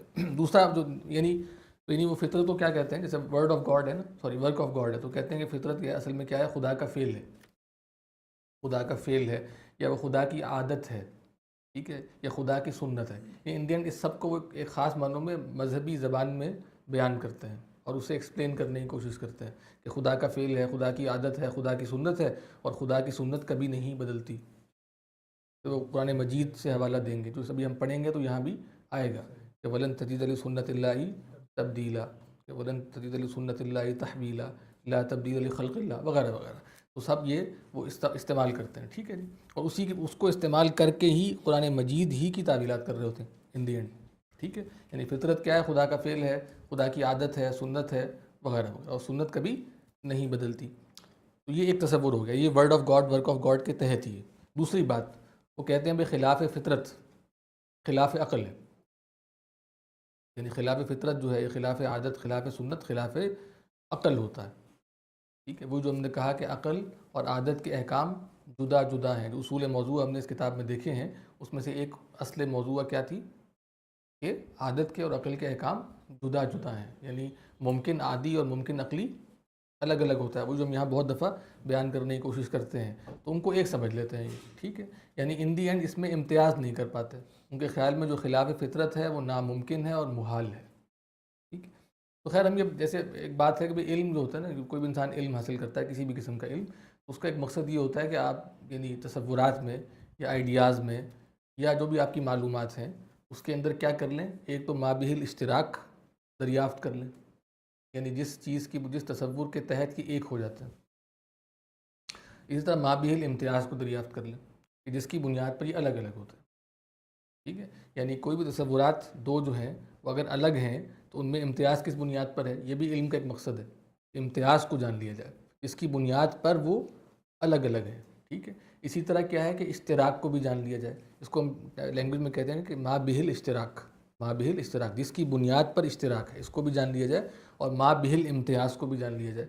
تو علم کے دونوں وظائف ہیں، ٹھیک ہے۔ تو جب دونوں مکمل طور پہ ہوتے ہیں تو صحیح علم حاصل ہوتا ہے، ٹھیک ہے، جس میں یہ ہے کہ آپ بہت سے تصورات کو ایک اصول کے تحت بھی دیکھ لیتے ہیں، یہ کیا ہے، مابہ الاشتراک ہے، اور پھر ان میں جو امتیاز ہے باہمی اس کو بھی جان لیتے ہیں، یہ کیا ہے، مابہ الامتیاز، ٹھیک ہے۔ تو یہاں مسئلہ کیا ہو رہا ہے کہ یہ امتیاز نہیں کر پا رہے، عقل میں اور عادت میں امتیاز نہیں کر پا رہے، اس کو خلط ملط کر دیا۔ ایک بڑا مسئلہ ہے ان تمام لوگوں کا جو عقل کو اور عادت کو ایک سمجھتے ہیں، جو انڈین وہ جو نیچریت سے متاثر ہیں، جو سائنسی منہج ہی کو علم کا واحد ذریعہ سمجھتے ہیں، ٹھیک ہے۔ یہ دوسری بات ہو گئی، پہلی بات وہ تھی، دوسری بات یہ، تیسری بات یہ ہے کہ بھئی وہ کہہ رہے ہیں کہ بھئی سائنسی منہج جو ہے نا، سائنٹیفک میتھڈ، وہی فطرت کو اور قوانین فطرت کو جاننے کا واحد ذریعہ، یعنی اسی کے ذریعے سے سائنس کا علم ممکن ہے، اسی کے ذریعے سے آپ فطرت کو جان سکتے ہیں، اللہ کی عادت کو، اللہ کی سنت کو جان سکتے ہیں، ٹھیک ہے۔ یہ تیسری بات ہو گئی۔ چوتھی بات یہ کہ جو قوانین فطرت معلوم ہو ان کو وہ کیا سمجھتے ہیں کہ بھئی یہ حتمی ہیں اور قطعی ہیں، ٹھیک ہے، یہ حتمی ہیں اور قطعی ہیں۔ کیوں؟ وہ استدلال مذہبی بھی کر رہے ہیں کہ اندین خدا کی فطرت، خدا کا فعل، اس میں تبدیلی نہیں آتی، خدا کی سنت میں تبدیلی نہیں آتی، لیکن وہ استدلال تو یہاں سے کر رہے ہیں، لیکن وہ ہے اصل میں پیچھے سائنٹزم ایک خاص طرح کا، یا ایک خاص طرح کی نیچرلزم ہے، اس کے اندر یہ سمجھا جاتا تھا، ابھی بھی سمجھا جاتا ہے ایک خاص حد تک، کہ یہ جو کچھ ہم کر رہے ہیں اس میں کبھی تبدیلی نہیں آ سکتی، جو قواعد لاز آف فزکس ہیں یہ کبھی بدل نہیں سکتے، ٹھیک ہے۔ تو اب کیا ہو رہا ہے، ان کو حتمی و قطعی سمجھتے ہیں۔ اب جو خارق عادات واقعات ہیں، یہ پانچواں پوائنٹ ہے کہ جو خارق عادات واقعات ہیں یا معجزات ہیں، ٹھیک ہے، چونکہ یہ بظاہر قانون فطرت کے خلاف ہوتا ہے، اس میں کوئی نہ کوئی آپ کے خیال میں فزکس کا قانون ٹوٹ رہا ہوتا ہے، ایسا ہو ہی نہیں سکتا، وہ کہتے ہیں یہ تو خلاف عقل ہے، اس لیے ان کی تعویلات کرتے ہیں، الٹی سیدھی تعویلات کرتے ہیں، ٹھیک ہے۔ اور جو علم کلام کے، جو جدید علم کلام کے نعرے کا مقصد بیان کیا گیا تھا نا، ان دن جو اس کتاب کا ہم نے وجہ تالیف رسالہ دیکھا تھا جب، تو وہاں بھی یہی بیان کیا گیا تھا کہ اس میں کہ بھئی ایک مقصد کیا ہے کہ بھئی کہ مقصود اکثر قائلین کا اس مقولے سے یہ ہوتا ہے، مقولہ کون سا ہے کہ علم کلام جدید کی ضرورت ہے، اس مقولے سے کیا ہوتا ہے کہ شرعیات علمیہ و عملیہ جو جمہور کے متفق علیہ ہیں اور ظواہر نصوص کے مدلول اور سلف سے محفوظ و منقول ہیں، تحقیقات جدیدہ سے ان میں ایسے تصرفات کیے جاویں کہ وہ ان تحقیقات پر منطبق ہو جاویں۔ جن لوگوں نے پڑھا ہے وہ پریشان نہیں ہوں گے، لیکن بہرحال جو نئے لوگ ہیں وہ کچھ پریشان ہو رہے ہیں کہ کیا بات ہو رہی ہے، یعنی کس طرح کی زبان ہے، یہ سمجھ میں نہیں آ رہی۔ بہرحال تو کہ وہ ان تحقیقات پر منطبق ہو جاویں، گو ان تحقیقات کی صحت پر مشاہدہ یا دلیل عقلی قطعی شہادت نہ دے۔ ٹھیک ہے، وہی بات ان دی اینڈ کہ وہ جو گیون سائنٹیفک نالج ہے اس کو بنیاد بنا کر قرآن مجید کی سادہ الفاظ میں تعویلات کی جائیں۔ ٹھیک ہے، چاہے وہ دلیل عقلی قطعی شہادت نہ دے، وہ ان ضمنی ہے سارا۔ ٹھیک ہے، ہم دیکھیں گے بھائی انڈکٹیو میتھڈ سے جو چیزیں بھی آپ جانتے ہیں وہ کبھی قطعی نہیں ہوتی، یہ سائنٹیفک میتھڈ سے کبھی قطعیت تک آپ نہیں پہنچ سکتے، سرٹینٹی تک نہیں پہنچ سکتے، انڈین زن ہوگا۔ تو خیر یہ ہے، تو کہہ رہے ہیں سو یہ مقصود ظاہر البطلان ہے، جن دعووں کا نام تحقیقات جدیدہ رکھا گیا ہے نہ وہ سب تحقیق کے درجے کو پہنچے ہوئے ہیں، بلکہ زیادہ حصہ ان کا تخمینیات و وہمیات ہیں۔ ٹھیک ہے، وہ کنجیکچرز ہیں، جیسے آپ کہہ رہے ہیں کہ آپ نے گویا کچھ باتیں فرض کر لی ہیں، نہ ان میں اکثر جدید ہیں بلکہ فلاسفہ متقدمین کے کلام میں مذکور پائے جاتے ہیں اور متکلمین ان پر کلام کیا۔ بہرحال یہ وہی بات جو ہم پہلے دیکھ چکے ہیں، جو وجہ تالیف رسالہ میں کہ بھئی علم کلام جدید کیوں پیدا ہونا چاہیے، تو اس کی جو اس کے وہ ہیں جو یہ نعرہ بلند کرتے ہیں، وہ اس کا ایک مقصد یہ بیان کرتے ہیں، ان کا مقصد یہ ہے کہ وہ گیپ کو ختم کر دیا جائے اور یہ ثابت کیا جائے کہ ورک آف گاڈ اور ورڈ آف گاڈ میں کوئی تضاد نہیں ہے۔ ٹھیک ہے، اور چھٹی بات جو ہم دیکھ رہے ہیں، یہ سب باتیں ہم کیا دیکھ رہے ہیں کہ نیچریت کے زیر اثر جو ہمارے ہاں لوگ ہیں، متجددین ہیں، ٹھیک ہے، ان کے اندر کس طرح کی تصورات پیدا ہو گئے۔ چھٹی بات یہ کہ وہ کہتے ہیں کہ استقراء کو مفید قطعیت اور یقین سمجھنا، کہ استقراء جو ہے یعنی انڈین انڈکٹیو ریزننگ جو ہے، انڈکٹیو ریزننگ، ٹھیک ہے، استقراء اسے کہتے ہیں، وہ مفید یقین ہے، اس سے آپ قطعیت تک پہنچ سکتے ہیں، اس کے ذریعے سے یقین حاصل ہو سکتا ہے۔ ٹھیک ہے، اور پھر وہ ایک اور بات ہے کہ جیسے اگر ہم دیکھیں مطلب فلسفیانہ طور پہ اگر دیکھا جائے تو استقراء سے ہمیں صحیح علم حاصل ہوتا ہے، اس کے پیچھے اصل میں کون سا یعنی جو انڈکٹیو نالج جو ہے، انڈکٹیو ریزننگ جو ہے ہمیں صحیح نالج فراہم کرتی ہے، اس کے پیچھے اصل میں کیا ہے، جیسے ہم کہتے ہیں کہ بھئی law of uniformity of nature ہے، یعنی ان دی اینڈ قانون یکسانی فطرت ہے، کہ فطرت ہمیشہ ایک جیسی بیہیو کرتی ہے، law of uniformity of nature, کہ نیچر جو ہے وہ ایک خاص طریقے سے بیہیو کر رہی ہے، اس کا ایک خاص سٹرکچر ہے، اس کی ایک خاص ساخت ہے، اس کا ایک خاص چال چلن ہے جو ہم نے پہلے دیکھا، ٹھیک ہے، اور یونیفارم ہے، ٹھیک ہے، لیکن law of uniformity of nature کیسے معلوم ہوا؟ انڈکشن کے ذریعے سے، ٹھیک ہے، یعنی کیوں کیسے معلوم ہوا؟ کیونکہ ہم نے ابھی تک یہ دیکھا ہے، سمجھ رہے ہیں؟ یعنی انڈین یہاں پہ کیا ہے؟ سرکولر ریزننگ ہے، سمجھ رہے ہیں بات آپ لوگ؟ یعنی انڈکٹیو ریزننگ کی بنیاد کے پیچھے اصل میں کیا ہے؟ Law of uniformity of nature ہے، اور وہ کس طرح سے جانا آپ نے؟ مشاہدے سے، انڈکٹیو ریزننگ کے ذریعے سے، تو یہ اس کے اندر ایک مسئلہ ہے۔ بہرحال تو یہ سرکولر ریزننگ ہے، اس لیے ہم یعنی ان میں سے کوئی چیز بھی ثابت نہیں ہے، ٹھیک۔ تو خیر یہ کچھ باتیں تھیں جو بھی ہم نے سمجھ لیں کہ ایک بیک گراؤنڈ سا بنایا ہے کہ بھئی جو آج ہم نے پڑھنا ہے اس کے اندر اس کا ایک بیک گراؤنڈ ہے، ٹھیک۔ تو یہاں سے کوئی بات ہے تو کر لیں، مطلب شروع کرتے ہیں اس کو۔ خیر کافی طویل ہو گیا، پتہ نہیں مکمل ہو پائے گا کہ نہیں۔ اچھا جی، تو آج ہم نے پڑھنا تھا متعلق تعمیم قدرت حق، یہ انتباہ دوم ہے۔ اگر کتاب جن لوگوں کے پاس نہیں ہے وہ کسی کے ساتھ شیئر کر لیں، یا اگر وہاں اندر پڑھی ہو تو لا دیں ان کو، اگر جو لوگ نئے آئے ہیں دیکھ لیں اگر۔ ہاں پیج 31 ہے، 31۔ تو کہہ رہے ہیں کہ بھئی پہلی مذکور غلطی کا حاصل خدائے تعالیٰ کی ایک مخصوص صفت کا دوسرے کے لیے اس بات تھا۔ یہ کون سی بات کر رہے ہیں؟ جو ہم نے پچھلی دفعہ انتباہ اول دیکھا تھا، وہ انتباہ اول کس موضوع پہ تھا؟ حدوث مادہ پر، کہ مادہ جو ہے، میٹر جو ہے وہ ایٹرنل نہیں ہے، ٹھیک ہے، بلکہ اس کی بگننگ ہے، ٹھیک ہے، حدوث مادہ پر دیکھا تھا ہم نے، حادث ہے مادہ۔ وہاں کیا ہو رہا تھا؟ یعنی اللہ تعالیٰ کی ایک خاص صفت کا دوسرے کے لیے اس بات تھا، تو خاص صفت کون سی ہے؟ قدم، قدم ہے، قدیم ہونا، ہمیشہ سے ہونا، بگننگ لیس ہونا، ایٹرنل ہونا، یہ خاص صفت ہے۔ تو آپ نے اس خاص صفت کا اس بات ایک اور شے کے لیے بھی کر دیا، اسے ہم مادہ کہتے ہیں، میٹر کہتے ہیں، ٹھیک ہے۔ تو پہلی مذکور غلطی کا حاصل خدائے تعالیٰ کی ایک مخصوص صفت کا دوسرے کے لیے اس بات تھا، اور اس پر ہم پچھلی دفعہ بات کر چکے ہیں، جو انتباہ اول تھا وہ اسی موضوع پر تھا۔ اور اس دوسری غلطی کا حاصل اب جو آج پڑھنے لگے، اس دوسری غلطی کا حاصل خدائے تعالیٰ کی ایک صفت کمال کو خدائے تعالیٰ سے نفی کر دینا ہے۔ یعنی دوسری غلطی میں کیا ہے کہ ایک خاص صفت کمال اس کی نفی کر رہے ہیں، یعنی صفت کمال کون سی ہے؟ قدرت کاملہ یا عموم قدرت، ٹھیک ہے، یعنی قدرت ہر ممکن کو شامل ہے۔ ویسے ایک بات ہے کہ جیسے اگر آپ کسی نے سنا ہے امتناع نظیر کا مسئلہ؟ تو صاحب نے امتناع نظیر کا مسئلہ سنا ہو کبھی؟ لفظ نہیں سنا، رہنے پھر کوئی صاحب بھی نہیں ہے، مطلب انگلش کا مجھے پتہ نہیں سر کیا ہے، یعنی مراد ہے کہ مجھے زمانے کا ہے، اس زمانے میں شاید نہیں تھا اس طرح سے، تو مطلب مراد ہے کہ یہ نہیں کسی نے سنا آج تک یہ مسئلہ، پر رہنے دیں، چھوڑ دیں اس کو. تو خیر کہہ رہے ہیں کہ اس دوسری غلطی کا حاصل خدائے تعالیٰ کی ایک صفت کمال کو خدائے تعالیٰ سے نفی کر دینا. خیر ویسے بتا دیتا ہوں تو ذکر کر دیا کہ جو ایک بہت بڑی ڈیوائڈ ہوئی تھی انڈین بر صغیر میں، آپ کہہ لیں کہ بریلوی اور دیوبندی حضرات کی، ٹھیک ہے، وہ اس کے پیچھے یہ مسئلہ تھا. یعنی انڈین شاہ اسماعیل شہید اور جو ان سے پہلے تھے، اور فضل حق خیر آبادی، نام سنے آپ نے فضل حق خیر آبادی؟ شاہ اسماعیل شہید تو سنا ہی ہوگا، مشہور ہے، ابقات کتاب ہے اور بہت سی کتابیں ہیں، ٹھیک ہے، منصب امامت ہے، تقویۃ الایمان مشہور. تو جو فضل حق خیر آبادی تھے وہ معقولی تھے، بہت بڑے اس زمانے کے، ٹھیک ہے. ان کے والد فضل امام خیر آبادی جو شاہ ولی اللہ کے ہم اثر تھے، ٹھیک ہے. تو فضل حق خیر آبادی شاہ عبدالعزیز کے ہم اثر تھے، سوری. تو خیر فضل حق خیر آبادی، خیر آباد اسکول بھی مشہور ہے، جانتے ہیں جو معقولات میں، ٹھیک ہے، خیر آباد اسکول اسے کہتے ہیں. بہر وہ ان کے اور ان کے درمیان مسئلہ ہو گیا. وہ مسئلہ یہ تھا کہ حضرت شاہ اسماعیل شہید صاحب کی کتاب میں ایک جملہ تھا، اس میں ایسا تھا کہ گویا اگر اللہ تعالیٰ چاہے تو وہ اللہ تعالیٰ چاہے تو اللہ کے نبی جیسے اور بھی بنا سکتا، یہ اگر وہ چاہے تو وہ بھی کر سکتا. تو انہوں نے اس جملے کو پکڑ لیا. ایک تو کہا کہ بھئی یہ توہین ہے، ٹھیک ہے، اور اس کے بعد یہ بھی کہا کہ یہ قدرت میں داخل نہیں، یعنی امتناع نظیر. نظیر سے مراد کیا ہے ان دی اینڈ؟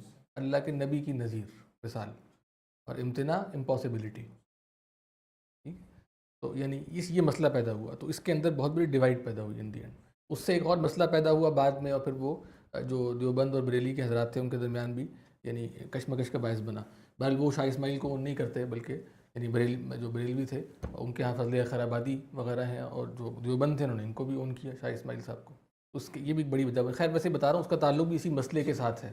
اب تفصیلات اس کی کیا ہیں اس کو رہنے دیں، ٹھیک ہے. تو کہہ رہے ہیں کہ بھئی یہ کیا ہے، اور وہ صفت کمال یا عموم قدرت ہے، کہ قدرت جو ہے وہ تمام ممکنات کو شامل ہے، ٹھیک ہے. قدرت عام ہے کیونکہ اس زمانے کے نو تعلیم یافتوں یعنی متجددین مراد ہیں، یا نیاچرا مراد ہیں، یا پھر فرقہ نیچریہ والے مراد ہیں کہ جو نیچریت سے متاثر ہیں وہ مراد ہیں، کہ زبان اور قلم پر یہ جملہ جاری دیکھا جاتا ہے، لکھا بھی جا رہا تھا، بولا بھی جا رہا تھا. کیا جملہ؟ کہ خلاف فطرت کوئی امر واقع نہیں ہو سکتا. خلاف فطرت کوئی امر واقع نہیں ہو سکتا. گویا وہی بات کہ خلاف فطرت خلاف عقل ہے، جو ہم نے ابھی اصول دیکھے، ٹھیک ہے. اور اس کی دو تقریریں کی جاتی ہیں، یعنی جو ان کا دعویٰ ہے کہ خلاف فطرت کوئی امر واقع نہیں ہو سکتا، اس کی دو تقریریں کرتے ہیں. تقریریں اس کی جسٹیفیکیشن دو طریقوں سے دیتے ہیں، ایک عقلی رنگ میں اور کبھی نقلی پیرائے میں، ٹھیک ہے. اب عقلی رنگ میں یہ ہے کہ مثلا ہم دیکھتے ہیں کہ آگ ہمیشہ جلاتی ہے، کبھی اس کے خلاف نہیں دیکھا. ہم دیکھتے ہیں کہ بچہ ماں باپ سے پیدا ہوتا ہے، کبھی اس کے خلاف نہیں دیکھا، یعنی اسی خاص طریقے سے پیدا ہوتا ہے. ریپروڈکشن کا ایک خاص عمل ہے، بچہ پیٹ میں ہوتا ہے، 9 جتنے مہینے بھی رہتا ہے اور باہر آتا ہے، یہ پروسیس ہے. اس کے علاوہ ہم نہیں دیکھا کہ اچانک بچہ آسمان سے آ گیا ہو یا کچھ ایسا ہو گیا ہو، ہم نہیں دیکھا، ہو بھی نہیں سکتا ایسا، ٹھیک ہے. بس اس قاعدے کے خلاف جو ہوگا وہ محال ہے، ٹھیک ہے. اس قاعدے کے خلاف جو ہوگا وہ امپاسبل ہے. اس بنا پر معجزات سے کہ خارق عادت ہیں انکار کر دیا، ٹھیک ہے. معجزات کیا ہیں؟ خارق عادت، یعنی عادت کو توڑنے والے ہیں، انکار کر دیا. اور بعض سے تو صریحاً کہ اس حکایت ہی کی تکذیب کر دی. یعنی بعض تو اس حد تک چلے گئے کہ انہوں نے کہا کہ یہ حکایت ہی درست نہیں ہے، جو معجزات بیان کیے گئے ہیں، جو اس طرح کی باتیں، یہ تو درست ہی نہیں ہے، سرے سے ہی غلط ہے، ٹھیک ہے. یعنی اس حد تک چلے گئے، گویا انہوں نے ایک خاص معنوں میں قرآن مجید ہی کا انکار کر دیا کہ نہیں بھئی یہ اللہ کی کتاب نہیں ہے. یعنی وہ تو ایک ایکسٹریم پہ چلے گئے. اور کچھ دوسرے ہیں، اور ہاں، اور جہاں واقعے کی تکذیب، دوسرے لوگ جو ہیں جہاں واقعے کی تکذیب بوجہ منصوص قطعی ہونے کے نہ ہو سکی، یعنی جہاں وہ اس حد تک نہ پہنچ سکے کہ واقعے کی سرے سے ہی تکذیب کر دیں، انکار کر دیں. کیوں؟ کہ وہ منصوص قطعی ہے، یعنی اندین قرآن مجید میں لکھا ہوا ہے واضح طور پہ کہ ایسا ہوا ہے. اس کیا کیا؟ وہاں در پردہ انکار کیا، کہ تعویل باطل سے کام لیا. در پردہ انکار کیا کہ تعویل باطل یعنی فالس انٹرپریٹیشنز ہیں یا ریشنلائزیشنز ہیں، اس کے ذریعے سے اسے ان دی اینڈ فٹ بٹھانے کی کوشش کی سائنٹیفک جو فائنڈنگز ہیں اس کے ساتھ، جو علم اس زمانے کا ہے اس کے ساتھ کیا کیا، اس کو مطابقت دکھانے کی کوشش کی. اور جب معجزات کے ساتھ یہ معاملہ کیا تو کرامات اولیاء تو کسی شمار میں نہیں. اب کرامات بھی ظاہر ہے ہو ہی جاتی ہیں. اب یہ بات نہیں کہ ہر چیز جس طرح سے بتائی جاتی ہے وہ سب ہوا ہوتا ہے، لیکن بہت کچھ ہوا بھی ہوتا ہے.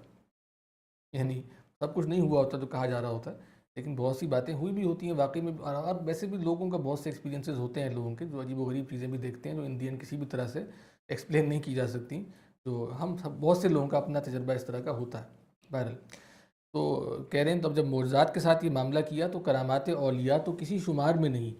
اور مبنا یعنی ان تمام باتوں کی بنیاد، ان تمام باتوں کی بنیاد میں کیا ہے؟ اس تمام کا وہی اعتقاد استحالہ خلاف فطرت ہے. اعتقاد استحالہ خلاف فطرت، اس کا مطلب یہ ہے کہ اس بات کا اعتقاد کہ خلاف فطرت مستحیل ہے. مستحیل کیا ہوتا ہے؟ امپاسبل ہے. وہی ممتنع، مستحیل، ریشنلی امپاسبل ہونا. ٹھیک ہے، تو اعتقاد استحالہ خلاف فطرت ہے. ٹھیک ہے، اس بات کا اعتقاد ہے کہ خلاف فطرت نہیں ہو سکتا. خلاف فطرت امپاسبل ہے. خلاف فطرت خلاف عقل ہے. ٹھیک ہے، یہ ہے. تو اس سب کا مبنی وہی ہے کہ اعتقاد استحالہ خلاف فطرت ہے. صاحب اب وہ کہہ رہے ہیں کہ بھئی لوگوں بات سنو، ظاہر ہے کہ یہ استحالہ ایک دعویٰ ہے. استحالہ کیا ہے؟ ایک دعویٰ ہے. امپاسبلٹی کی جو آپ بات کر رہے ہیں، آپ کیا کر رہے ہیں؟ ایک دعویٰ کر رہے ہیں. اس دعوے کے لیے دلیل کی حاجت ہے. دلیل آپ کے ذمے ہے، کیونکہ ہم کیا کہتے ہیں کہ بھئی البینۃ علی المدعی. ٹھیک ہے، جو دلیل ہے وہ کس پر ہے؟ مدعی پر ہے. تو آپ دعویٰ کیا کر رہے ہیں؟ استحالے کا، امپاسبلٹی کا، ریشنل امپاسبلٹی کا. تو اب آپ دلیل لے کر آئیں. تو محض یہ امر دلیل ہونے کے قابل نہیں کہ ہم نے کبھی ایسا نہیں دیکھا. صرف یہ دلیل نہیں بن سکتی، کیونکہ کبھی ایسا ہوتا دیکھا نہیں تو ایسا ہو ہی نہیں سکتا. یہ دلیل نہیں ہے. ٹھیک ہے، جس طرح سے ہم اصول موضوع میں دیکھ چکے ہیں. اس لیے کہ اس کا حاصل استقراء ہے. اس کا حاصل کیا ہے؟ استقراء ہے. وہی انڈکشن ہے، انڈکٹیو نالج ہے. اور استقراء میں چند جزیات کا مشاہدہ ہوتا ہے، پرٹیکولرز کا مشاہدہ ہوتا ہے. پرٹیکولرز کا، اسپیسیفک ایونٹس کا مشاہدہ ہو رہا ہوتا ہے، ہیپننگز کا. ٹھیک ہے جی. اس کے بعد آپ کیا کر رہے ہوتے ہیں؟ اس کو جنرلائز کر دیتے ہیں. ٹھیک ہے، تو استقراء میں چند جزیات کا مشاہدہ ہوتا ہے، ان سے دوسری جزیات پر استدلال کرنا قطعی نہیں ہو سکتا. جی کون سی بات؟ کہہ رہے ہیں اس کا حاصل استقراء ہے. اور استقراء میں کیا ہوتا ہے؟ چند جزیات کا مشاہدہ ہوتا ہے. آپ دیکھیں جب ہم پڑھتے ہیں لاجک میں، کہتے ہیں لاجک میں جیسے آپ کہتے ہیں ڈیڈکٹیو ریزننگ ہے اور انڈکٹیو ریزننگ ہے. بہت سے لوگ اس سے واقف ہوں گے. ٹھیک ہے، تو بھئی انڈکٹیو ریزننگ میں کیا ہوتا ہے؟ استقراء کہتے ہیں. اس میں ہوتا ہے کہ آپ جز سے کل کی طرف جاتے ہیں، پرٹیکولر سے یونیورسل کی طرف جاتے ہیں. جس طرح سے میں نے دیکھا کہ بھئی میں نے ایک دفعہ ایکسپیرینس کیا کہ آگ جلاتی ہے، جلا رہی ہے، گرم ہے. دوسری دفعہ کیا، تیسری دفعہ کیا، تو میں کہتا ہوں کہ بس آگ جلاتی ہے. یا ایک اور مثال مشہور ہوتی ہے کہ آپ نے ایک کوا دیکھا وہ کالا ہے، 2 دیکھے، 3 دیکھے، 4 دیکھے، 100 دیکھے، 200 دیکھ لیے، سب کالے ہیں. تو آپ نے کیا کہا کہ کوا کالا ہوتا ہے. یہ کیا ہے؟ انڈکٹیو ریزننگ ہے کہ پرٹیکولر سے آپ جا رہے ہیں یونیورسل کی طرف، جز سے جا رہے ہیں کل کی طرف. یعنی جو آپ نے مشاہدہ کیا، آپ نے مشاہدہ یہ نہیں کیا کہ کوا کالا ہوتا ہے. مشاہدہ آپ نے کیا ہے کہ آپ نے کالے کوے دیکھے ہیں. سمجھ رہے ہیں بات؟ ٹھیک ہے، آپ نے کالے کوے دیکھے ہیں، آپ نے یہ نہیں دیکھا کہ کوا کالا ہوتا ہے. ٹھیک ہے، سمجھ رہے بات؟ لیکن آپ نے نتیجہ اس سے نکالا کہ کوا کالا ہی ہوتا ہے. یہ کیا ہے؟ استقراء ہے. اور ڈیڈکٹیو ریزننگ دوسری ہوتی ہے جس میں آپ کل سے جز کی طرف آتے ہیں. اس لیے ہم کہتے ہیں کہ بھئی جو ڈیڈکٹیو آرگومنٹ ہے اسے استخراج بولتے ہیں. استخراجی منطق اور استقرائی منطق کہا جاتا ہے. Inductive logic, deductive logic. ٹھیک ہے، تو استخراج میں کیا ہوتا ہے کہ آپ کل سے جز کی طرف آتے ہیں، کیونکہ کل کے اندر جز متضمن ہوتا ہے. ٹھیک ہے، تو وہ ہمیشہ قطعی نتیجہ دیتا ہے. سمجھ نہیں پاتا؟ جو آپ نے کہا کہ تمام انسان فانی ہے، اب اس کو چھوڑ دیں گے تمام انسان فانی ہے کہ نہیں، وہ ایک الگ بات ہے. تمام انسان فانی ہے یہ مان لیا. اب آپ جب یہ کہہ رہے ہیں کہ یہ فلاں آدمی کی انسان ہے، تو ظاہر سی بات ہے کہ وہ فانی ہے، کیونکہ وہ اس انسان کی کیٹیگری کے اندر آتا ہے. ٹھیک ہے، تو وہ کیا ہوگا؟ آپ یہاں کل سے جز کی طرف آ رہے ہیں. ڈیڈکٹیو ریزننگ ہے. تو خیر یہاں کہہ رہے ہیں کہ کیونکہ science in the end deductive reasoning پر نہیں چلتی، بلکہ کس پہ چلتی ہے؟ انڈکٹیو لاجک پہ، انڈکٹیو ریزننگ پہ. یعنی آپ ہمیشہ پرٹیکولرس کا مشاہدہ کرتے ہیں، اس کی بنیاد پر آپ لاز بناتے ہیں، جنرلائز کر دیتے ہیں. ٹھیک ہے، تو بتا رہے ہیں یہاں پہ کیا ہے کہ بھئی سب کا حاصل استقراء ہے. اور استقراء میں چند جزیات کا مشاہدہ ہوتا ہے، ان سے دوسری جزیات پر استدلال کرنا قطعی نہیں ہو سکتا. ٹھیک ہے، ان سے دوسری جزیات پر استدلال کرنا قطعی نہیں ہو سکتا. البتہ یعنی ان دی اینڈ یہ کہنا کہ کیونکہ میں نے 100 کوے کالے ہی دیکھے ہیں تو دنیا میں کوئی کوا ایسا نہیں ہو سکتا جو کالا نہ ہو، یہ نتیجہ نہیں نکالا جا سکتا. ٹھیک ہے، ہاں آپ یہ کہہ سکتے ہیں کہ یہاں کوے کالے ہی ہوتے ہیں، زن کے مرتبے میں کہہ سکتے ہیں کہ، اور امید بھی ہے کہ جو بھی کوا میں اور آئندہ دیکھوں گا وہ کالا ہی ہوگا، یعنی یہی ایسا ہی ہوگا، امید ہے انشاءاللہ. ٹھیک ہے، لیکن یہ کہنا کہ اس کے خلاف ہو ہی نہیں سکتا، یہ بات نہیں ہے. ٹھیک ہے، تو کہہ رہے ہیں کہ بھئی یہ قطعی نہیں ہو سکتا، البتہ مرتبہ ظن میں دوسری جزیات کے لیے بھی اس حکم کو ثابت کر کہہ سکتے ہیں. ٹھیک ہے، یعنی مرتبہ ظن میں، یعنی یہاں پہ سرٹینٹی نہیں ہے لیکن سرٹینٹی سے تھوڑا سا نیچے کا درجہ ہے، مرتبہ ظن ہے، اس حکم کو ثابت کہہ سکتے ہیں، لیکن یہ ظن وہاں حجت ہوگا جہاں اس سے اقوی دلیل اس کی معارض نہ ہو. ظن وہاں پر حجت ہوگا جب اس کے بالمقابل اس سے زیادہ قوی دلیل نہ پائی جائے. اگر اس کے بالمقابل اس سے زیادہ قوی دلیل پائی جاتی ہے تو یہ ظن وہاں پر حجت نہیں ہوگا. ٹھیک ہے، تو کیا کہہ رہے ہیں کہ بھئی وہاں ہاں، اور وہاں بھی محض دوام کا حکم درجہ ظن میں ہوگا، یعنی ظن وہاں حجت ہوگا جہاں اس سے اقوی دلیل اس کی معارض نہ ہو، اور وہاں بھی یعنی جہاں پہ معارض نہیں ہے وہاں بھی محض دوام کا حکم درجہ ظن میں ہوگا، یعنی قطعیت کے ساتھ وہاں بھی بات نہیں کی جا سکتی. اور اب اگلا جملہ ٹیکنیکل سا ہے کہ دوام سے ضرورت یعنی سلب امکان عن الجانب المخالف ثابت نہیں ہو سکتا. ٹھیک ہے، دوام سے ضرورت ثابت نہیں ہو سکتی، سلب امکان عن الجانب المخالف، یعنی جب دوام ہے کسی چیز میں، آپ نے ایک ایکسپیرینس خاص طرح سے کیا اور ہمیشہ ایک ہی طرح سے کیا، تو اس سے ضرورت ثابت نہیں ہوتی، نیسیسٹی جنم نہیں لیتی، یعنی اس مشاہدے سے نیسیسٹی جنم نہیں لیتی. کیا مطلب؟ یعنی یہ کہنا کہ اس کے خلاف ہو ہی نہیں سکتا. ٹھیک ہے، یعنی سلب امکان عن الجانب المخالف، یعنی جانب مخالف سے امکان کو سلب کر لینا، یعنی اس کے امکان ہی کا قائل نہ رہنا. یعنی جانب مخالف کیا ہے؟ جیسے کوئی بھی آپ اگزامپل لے لیں جس میں یہ ہے کہ بھئی کوا کالا ہے، کوا کالا ہے تو کوا کوئی اور رنگ کا نکلا ہے ایک، تو جانب مخالف ہے، تو اس کے امکان کو سلب کر لینا، کہنا کہ سرے سے امکان ہی نہیں پایا جاتا. یہ کیا ہے؟ یعنی دوام سے ضرورت یعنی سلب امکان عن الجانب المخالف ثابت نہیں ہو سکتا. یہ سمجھ میں آ گیا کسی کو یا سب کو؟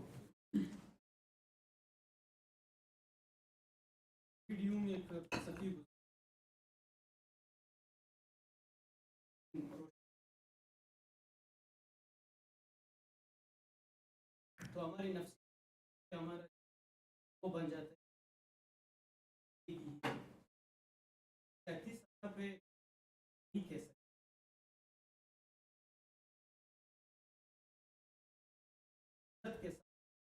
کہہ سکتے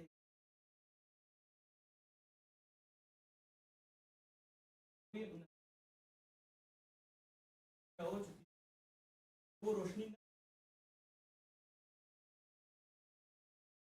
ہاں یہ صحیح، ایسا ہی ہے بالکل. نفسیات کے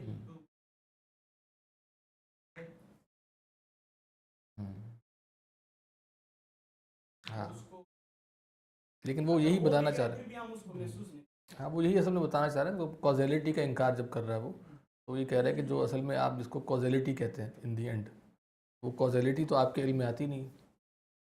آپ تو کیا دیکھ رہے ہیں؟ آپ تو دو ہیپننگس کو دیکھ رہے ہوتے ہیں، آپ دو ایونٹس کو دیکھ رہے ہوتے ہیں، لیکن تو کیا آپ ہمیشہ ان کو اکٹھا ہوتے ہوئے دیکھتے ہیں؟ وہ انڈکٹیو ریزننگ کہ ہمیشہ آپ ان کو اکٹھا ہوتے ہوئے دیکھتے ہیں، تو آپ یہ کہتے ہیں کہ ان کے بیچ میں علت و معلول کا رشتہ ہے، کازیلٹی کا رشتہ ہے. یہ کاز ہے، یہ ایفیکٹ، کاز ہے، یہ ایفیکٹ، یعنی جب بھی یہ کاز ہوگا تو ایفیکٹ پایا جائے گا، اور یہ ہو نہیں سکتا کہ کاز ہو ایفیکٹ نہ ہو. یہ اصل میں سائیکولوجیکل ہے. ٹھیک ہے، یعنی یہ کیا ہے؟ نفسیاتی بات ہے. یعنی اس سے کبھی بھی وہی بات ضرورت ثابت نہیں ہو سکتی، یہاں بات کہہ رہے ہیں. ٹھیک ہے، یعنی دوام سے ضرورت، یہ وہی ایگزیکٹ جملہ ہے، آپ دیکھیں دوام سے، ہاں تو نفسیاتی ہوگی. صحیح معنوں ہو بھی جائے ضرورت کون سی؟ سورج ایک دن روشنی نہ ہماری نفس روشنی محسوس. ہاں نہیں، ویسے بہت سے لوگوں کو نہیں بھی ہوگی میرا خیال ہے، اگر وہ نہ دے باقی تو. ہاں وہ صحیح ہے، وہ بات اصل نقطہ یہی ہے کہ انڈین کی سائیکولوجیکل کنڈیشننگ ہوتی ہے. یعنی بنیادی طور پہ جو کازیلٹی کے تصور بھی اصل میں یہی ہے، وہی کہنا چاہ رہا ہے. یعنی بنیادی طور پہ کہ وہی بات کہ اس سے یعنی ضرورت کن معنوں میں؟ یعنی عقلی طور پہ یہ بات کہ وہ ثابت نہیں ہوتی. ہاں انڈین نفسیاتی معاملہ ہے، ایسا ہی بالکل ایسے ہی. ٹھیک ہے، تو خیر کہہ رہے ہیں کہ دوام سے ضرورت یعنی سلب امکان عن الجانب المخالف ثابت نہیں ہو سکتا. نفی امکان کے لیے مستقل دلیل درکار ہے. ٹھیک ہے، امکان کی نفی کے لیے ایک مستقل دلیل درکار ہے الگ سے. ٹھیک ہے، اور جہاں اقوی دلیل معارض ہو، جہاں اقوی دلیل معارض ہو یعنی اس سے قوی دلیل اس کے خلاف پائی جاتی ہو، یعنی ایک بات، ایک دوام آپ کا ثابت ہو رہا ہے کسی ذریعے سے، لیکن اس سے قوی دلیل اس کے خلاف ہو، وہاں اس ظن کا اتنا بھی اثر نہ رہے گا بلکہ اس اقوی پر عمل ہوگا. بلکہ اس اقوا پر عمل، یعنی جو قوی دلیل ہے اس کو تسلیم کیا جائے گا بنسبت جو آپ کا مشاہدہ ہے جو کہ خاص طریقے سے دوام رکھتا ہے۔ ہاں، اس کی مثال وہی ہے، ان دن معجزات کی بات ہو رہی ہے نا، جو یہ سیاق و سباق ہے اندین وہ وہی چل رہا ہے نا، یعنی معجزہ بتایا گیا قرآن مجید میں اندین کہ بھئی یہ کیا ہے، حضرت ابراہیم جب آگ میں گئے تو آگ نے ان کو نہیں جلایا۔ تو اگر کوئی کہے کہ یہ ممکن نہیں ہے کہ آگ نہ جلائے، کہ آگ ہمیشہ جلاتی ہے، اور کیسے معلوم ہوا کہ آگ ہمیشہ جلاتی ہے؟ اندین انڈکٹیو ریزننگ کے ذریعے سے، کہ ہم نے ہمیشہ دیکھا کہ آگ جلاتی ہے، ٹھیک ہے، تو وہاں اقوا دلیل اس کے معارض ہے۔ اب کو کہ میں اس اقوا دلیل کو نہیں مانتا تو اس سے الگ سے بحث ہوگی، وہ ایک الگ موضوع ہے، ٹھیک ہے، لیکن یہاں تو کیا ہمیں خاص اس میں چل رہے ہیں، تو کیا ہے کہ بھائی وہ اس سے اقوا دلیل اس سے معارض ہے، ٹھیک ہے جی جی۔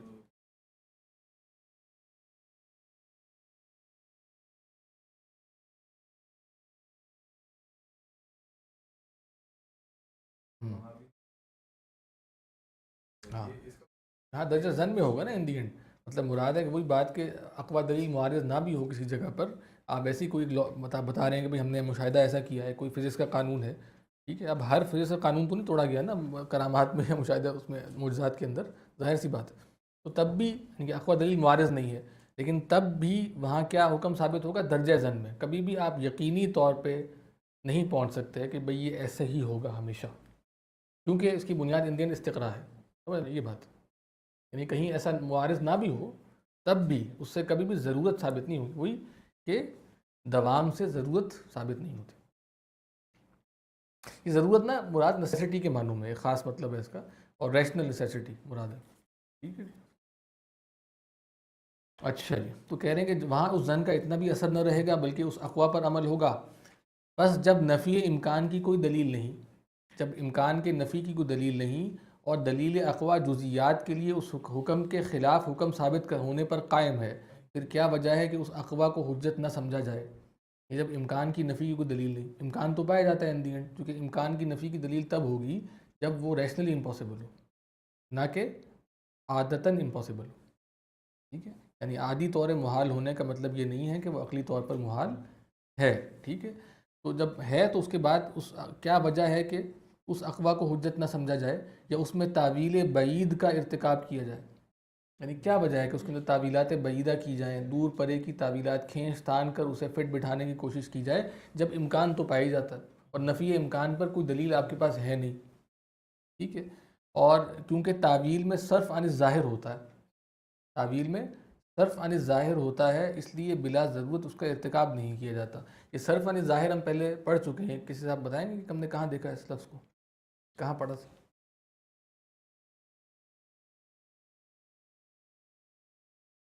یہ کتاب جو ہے نا چل رہی ہے نا کہ پیچھے کی بنیاد پہ ہم آگے چل رہے ہیں، اگر پیچھے سے صاف ہوتا جائے گا تو پھر جیسے ہم نے دیکھا تھا نا جو 7واں اصول تھا، جو یعنی جو اصول موضوع تھے اس میں 7واں جو اصول تھا اس میں کیا تھا، یعنی عقل و نقل میں تعارض کی 4 صورتیں عقلاً محتمل ہیں، اس میں دیکھا تھا کہ دلیل عقلی ہے اور نقلی ہے، یا دونوں قطعی ہوں یہ امپاسبل ہے، دونوں ضمنی ہوں، تو اس میں یہ تھا کہ بھئی کیونکہ کلام میں اصل کیا ہوتا ہے کہ وہ ظاہر پر رہتا ہے، اس کو ظاہر سے پھیر لیں آپ ایک ضمنی عقلی دلیل کی بنیاد پر، یہ نہیں ہو سکتا، اس لیے اس کو ظاہر پر رکھیں گے۔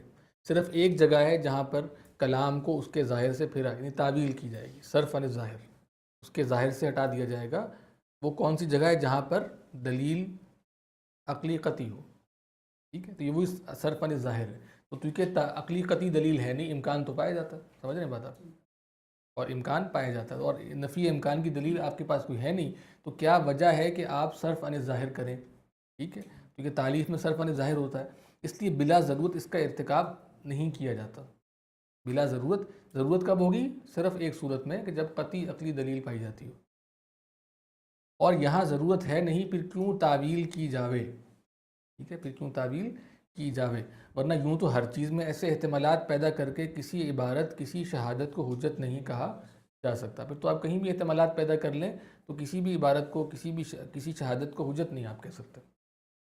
یہ کون سا پیرایا تھا؟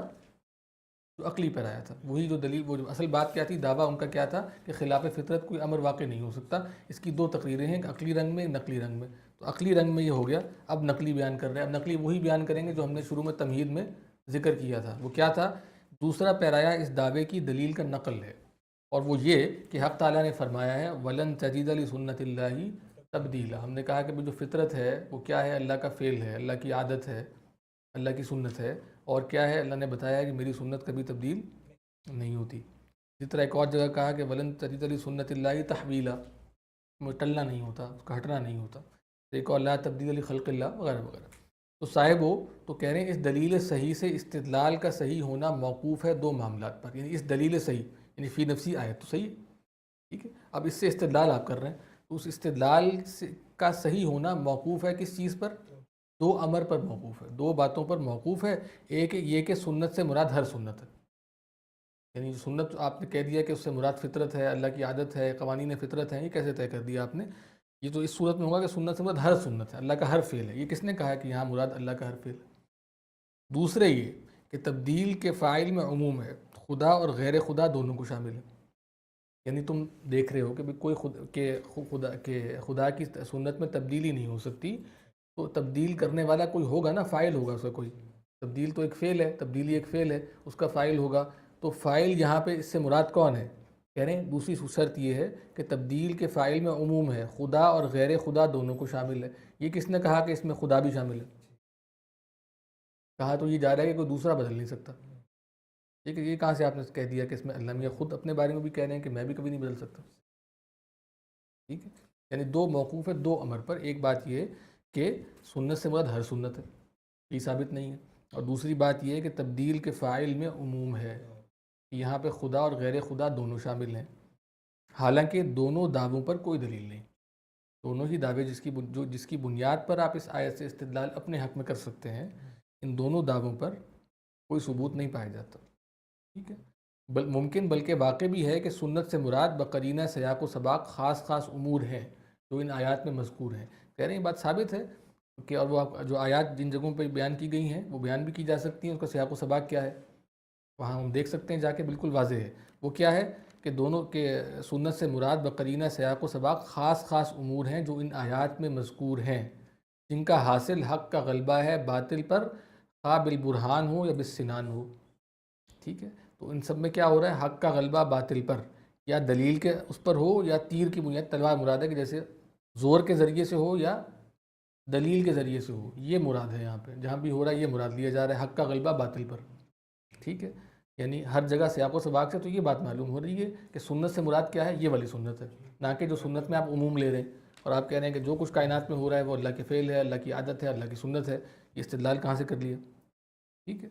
اور اگر اس میں عموم لیا جاوے تو تبدیل کا فاعل غیر اللہ ہے، غیر اللہ ہے، یعنی اللہ کا غیر تبدیل کا فاعل ہے، یعنی ان وہ نہیں بدل سکتا.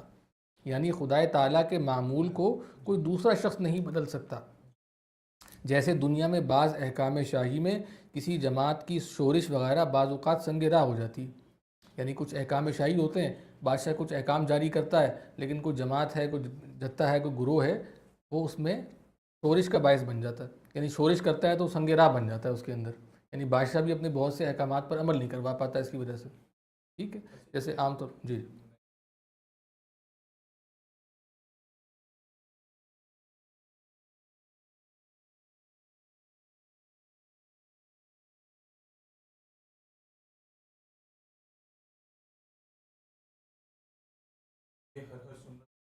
یعنی اس آیت میں ہر سنت مراد نہیں ہے نا.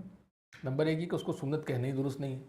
جو کہہ رہے ہیں کہ جو کچھ کائنات میں ہو رہا ہے وہ سنت ہے، یہ کہاں سے نکالا؟ چلو مان بھی لیں، لیکن یہ کب اس آیت میں ہے کہ ہر سنت مراد ہے؟ بلکہ وہ بقرینہ سیاق و سباق تو ایک خاص بات چل رہی ہے. وہ خاص بات کیا ہے کہ حق کا غلبہ باطل پر. ٹھیک ہے، ٹھیک ہے، تو وہ وہاں یہ مراد لیا جا رہا ہے. نمبر ایک بات. دوسری بات ہے اگر عموم مراد لیا جاوے تو تبدیل کا فاعل غیر اللہ ہے، یعنی خدا تعالیٰ کے معمول کو کوئی دوسرا شخص نہیں بدل سکتا.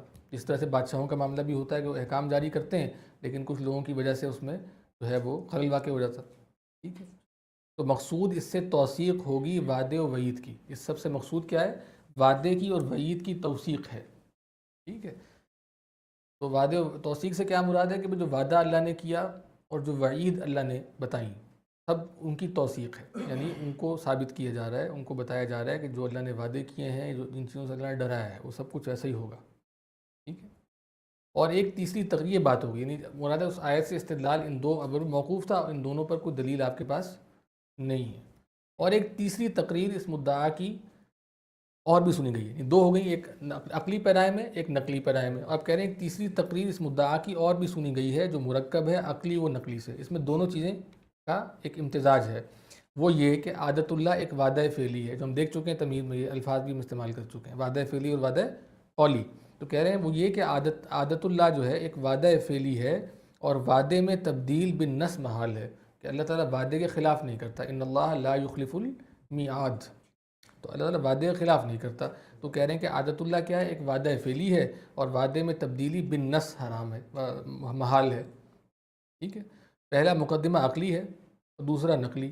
یعنی پہلا کیا مقدمہ ہے کہ وعدہ فعلی، یہ کیا ہے، عقلی مقدمہ ہے. دوسرا نقلی ہے کہ اللہ تعالیٰ اپنے وعدے میں کبھی تبدیلی نہیں کرتا. تو دوسرا مقدمہ تو بلا استثناء صحیح ہے، لیکن پہلا مقدمہ مسلم نہیں. ٹھیک ہے. آپ مثال دے رہے ہیں، کہہ رہے ہیں موسم بارش میں بارش ہوتے ہوئے جب کبھی اول بار امساک 12 ہوا ہوگا، جب تک کہ اس کی عادت بھی نہ تھی، کیونکہ عالم کا حادث ہونا پہلے ثابت ہو چکا ہے، تو اگر وہ عادت وعدہ تھا تو اس وعدے میں خلاف کیسے ہو گیا؟ اگر انڈین جو کچھ کائنات میں ہو رہا ہے خاص ترتیب پر، اس کا ہونا ایک وعدہ بتاتا ہے آپ کو. تو جب کہہ رہے ہیں جب کائنات حادث ہے، عدم سے وجود میں آئی، تو اس وقت کچھ نہ کچھ تو ہو رہا ہوگا نا. یا تو بارش ہو رہی ہوگی، نہیں ہو رہی ہوگی، دو صورتیں ہو سکتی ہیں. ٹھیک ہے. تو اگر بارش نہیں ہو رہی تھی تو بارش کا نہ ہونا سنت ہو گیا کچھ عرصے میں، پھر اچانک بارش ہو گئی، یہ کیسے ہو گیا؟ یا اس وقت بارش ہو رہی تھی تو پھر یہ کچھ رک گئی، وہ کیسے رک گئی؟ ٹھیک ہے. تو اگر وہ عادت وعدہ تھا تو اس وعدے میں خلاف کیسے ہو گیا؟ تو تنوعات سب حادث ہیں. جب جتنے تنوعات ہیں، جتنی جو مختلف صورتیں ہم دیکھا نا، مادے کے اندر مختلف صورتیں پیدا ہو جاتی ہیں. جب مادے میں اول نوع پیدا ہوئی ہے اور مدت تک اسی نوع کے افراد پیدا ہوتے رہے تو یہی عادت ہو گئی. یعنی آپ ہی کے قانون کے مطابق یہ عادت ہے، کیونکہ خاص پیٹرن پہ چیزیں ہوتی جا رہی ہیں، اور جو آپ کے خیال میں فطرت میں خاص پیٹرن پہ ہو رہی ہوں وہ عادت اللہ ہے، وہ سنت اللہ ہے، تبدیلی اس میں نہیں ہوتی. ٹھیک ہے. تو کہہ رہے ہیں کہ جب مدت تک اسی نوع کے افراد پیدا ہوتے رہے تو یہی عادت ہو گئی تھی. پھر دوسری نوع کے افراد کیوں پیدا ہونے لگے؟ نئی نوع کہاں سے آ گئی؟ خواہ بطور ارتقاء ہو، یعنی کیا یا ارتقاء کے ذریعے ہو، جیسا کہ اہل سائنس قائل ہیں کہ نئی انواع جنم لے رہی ہیں، کس کے ذریعے سے؟ ایوولوشن کے ذریعے سے. یا بطور نشو، جیسا کہ اہل حق کی تحقیق ہے. نشو کسے کہتے ہیں کہ جیسے نئی نوع جنم لے کا نشو نما. یعنی انڈین کیا ہے کہ وہ اللہ تعالیٰ کے حکم سے ہو. یعنی انڈین ایسا نہیں ہے کہ وہ ڈگریز کا فرق ہے، وہ ہوتے ہوتے ہوتے کائنڈ کا فرق بن جائے اور ایک نئی نوع وجود میں آ جائے. ایوولوشن نہیں ہے، بلکہ کیا ہے کہ اللہ تعالیٰ نئی نوع کو جنم دیتے ہیں. یا ایسا ہو جیسا کہ اہل حق کی تحقیق ہے. تو اگر کہا جاوے کہ یہ عادت کے خلاف اس لیے نہیں تھا کہ اصل عادت یہ بات ہو گئی. ٹھیک ہے. تو وہ کیسے ہو گیا؟ نئی نوع کیسے پیدا ہو گئی؟ چاہے دو ہی صورتیں ہوں، یہ بتا دیا کہ صورت دوسری ہی درست ہے، یعنی بطریق نشو، یعنی اللہ تعالیٰ پیدا فرمائے. تو خیر کہہ رہے ہیں اگر کہا جاوے کہ یہ عادت کے خلاف اس لیے نہیں تھا کہ اصل عادت اسباب طبعیہ پر آثار کا مرتب کرنا تھا. اگر وہ آگے سے بولیں، ان کا کاؤنٹر آرگومنٹ بیان کر رہے ہیں، وہ کہیں کہ عادت کے خلاف اس لیے نہیں ہے کہ اصل عادت کیا ہے کہ اسباب طبعیہ جو بھی ہیں، فزیکل کازز جتنے بھی ہیں، ان پر آثار مرتب ہو جائیں، ان کے نتائج سامنے آ جائیں. یہ عادت ہے اللہ تعالیٰ کی. ٹھیک ہے. اور یہ سب اس عادت میں داخل ہے. تو ہم کہیں گے یہ سب یعنی کہ بارش کا ہونا اور نہ ہونا دونوں ہی عادت ہے. ان کا جواب آ رہا ہے سمجھ. جواب کیا ہے؟ کیونکہ اصل میں کیا ہے کہ اسباب طبعیہ پر آثار مرتب ہو جائیں، فزیکل کازز سے نتائج نکل آئیں. یہی اللہ کی عادت ہے. جب یہ ہوگا تو وہ ہوگا، یہ ہوگا تو وہ ہو جائے گا. تو کہہ رہے ہیں کہ بھئی یہ سب اس عادت میں داخل ہے. تو ہم کہیں گے کہ چونکہ اسباب طبعیہ خود تصرف و قدرت و تعلق ارادے کے محتاج ہیں. یعنی ہم پوچھیں گے کیا اسباب مؤثر بذات ہیں؟ کیا اسباب خود سے مؤثر ہو سکتے ہیں؟ تو یہ تو کوئی نہیں مانے گا اسباب خود سے مؤثر ہو سکتا ہے.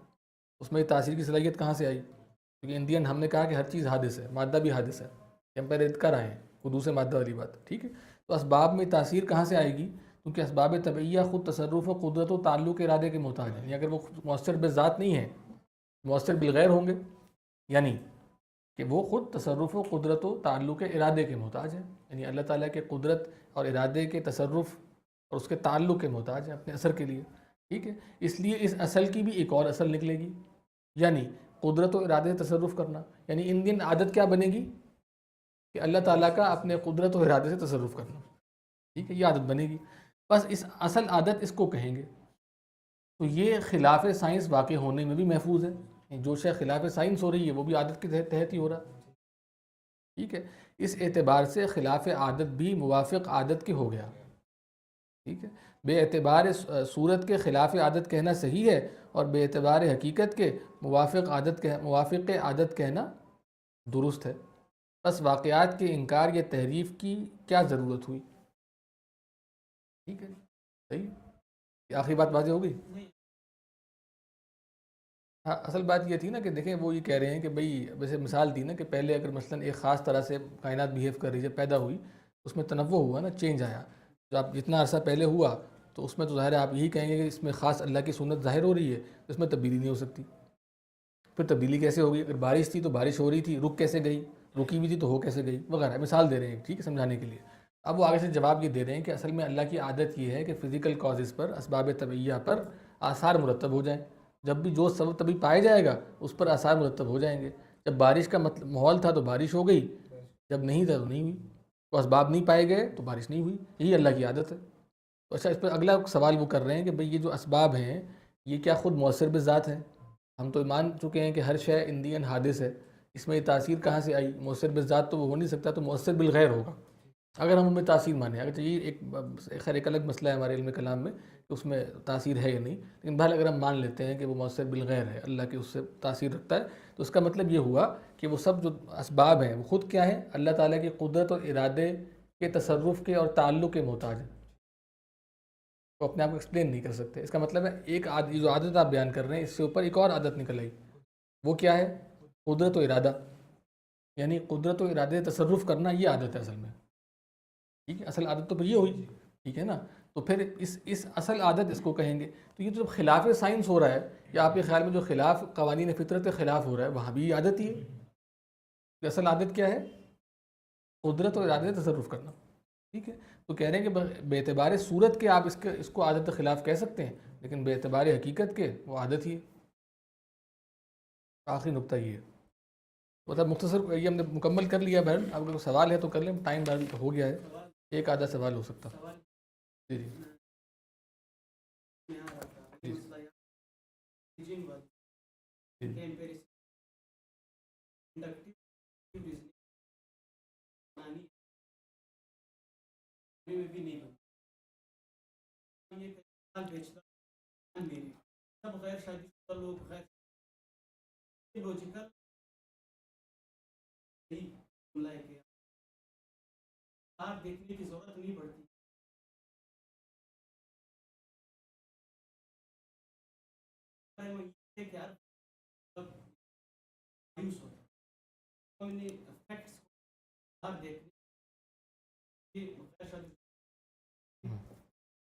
ہوتی ہے یا اب یہاں پہ بھی مسئلہ وہی ہے کہ ڈیڈکٹر میں بتا رہی ہے بادل آئے گی انڈکشن میں بتائے مطلب اس کو معجزے کی اگر میں اسٹڈی سے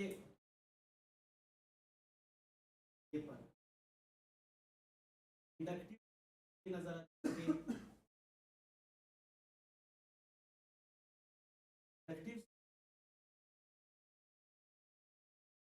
مسئلہ اب صرف ڈیڈکٹیو رہے گی فیکٹس میں مسئلے پیدا ہوتے تضاد میں مسائل پیدا ہوتے نہیں کر سکتے بنے کہ دونوں صورت دونوں سے ساتھ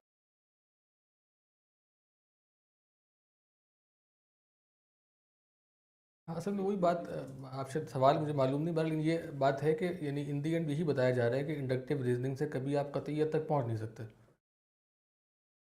ہاں، ڈیڈکٹیو سے تو پہنچ جاتے ہیں نا. جیسے اگر آپ ایک کل کو مان لیتے ہیں پہلے، اب وہ کیسے اس تک پہنچیں وہ الگ بحث ہے. ٹھیک ہے نا. اس کے بعد جو اس کے جزء میں چیز ہوگی اس کو آپ مانیں گے. ظاہر سی میں نے مثال بھی دی تھی آپ کو. آپ کہتے ہیں تمام انسان فانی ہیں. اب اگر آپ یہ ثابت کر دیں کہ جب صاحب سامنے بیٹھیں گے انسان ہیں، اب یہ فانی ہے، ظاہر سی بات ہے، اس کا انکار نہیں کیا جا سکتا کسی بھی صورت میں. اس لیے کہ کیونکہ یہ اس کل کے اندر متضمن ہے، اس کا ایک حصہ ہے. تو ہاں، اصل میں وہ میں نے آپ سے یہ عرض کیا تھا نا کہ وہ تمام انسان فانی ہیں، یہ کیسے معلوم ہوا ان دی اینڈ، یہ ایک الگ بحث ہے. ہاں، وہ ایسا ہی ہے، بالکل ایسا ہی ہے کہ وہ تمام انسان فانی ہیں والی مثال ایسے ہی ہے. لیکن جب ہم، جیسے میں بتا رہا ہوں، جب استدلال کرتے ہیں مثلا اللہ تعالیٰ کے وجود پر، تو ہم انڈکٹیو ریزننگ کے ذریعے سے نہیں کرتے نا. ہاں یہی تو پوائنٹ ہے نا. ایسے ہی تو اس کو انڈکٹیو ریزننگ ہم کر نہیں سکتے. تو ہم کس طرح سے کرتے ہیں؟ ہم انڈین بتاتے ہیں کہ اگر آپ حادث کوئی شے حادث ہو بغیر محدث کے، یعنی ایک شے جس میں تغیر ہے، اب وہ ایک الگ بحث ہے کیا ہے تغیر ہے، وہ بغیر محدث کے ہے اگر، تو اس سے کیا ٹوٹ رہا ہے؟ اس سے تناقض لازم آ رہا ہے، یعنی in the end law of non contradiction ٹوٹتا ہے. اس ذریعے سے آپ بدیہیات سے نا جو سیلف ایویڈنٹ پرنسپلز ہیں اس کے ذریعے سے ڈیڈکٹیولی پہنچتے ہیں یہاں تک. سمجھ رہے ہیں بات؟ ہاں انڈکشن اس کی متضاد ہو نہیں سکتی نا، کیونکہ انڈکشن سے کبھی آپ قطعیت تک پہنچ نہیں سکتے. متضاد کیسے ہوگی؟ یہی تو بتایا جا رہا ہے یہاں پہ. جو تضاد آپ دکھا رہے ہیں وہ تضاد ممکن نہیں ہے اصل میں. یہی اس کا پورا میرا خیال ہے کہ اس کا حاصل ہے.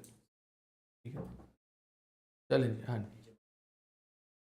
جی جی سنت تو تبدیل ہو، یہی تو بتا رہے ہیں کہ یہ سنت کہنا ہی درست نہیں ہے اس کو نا. یعنی ان دی اینڈ جو کائنات میں چیزیں جس طرح سے ہو رہی ہیں تو سنت نہیں کہا جا سکتا.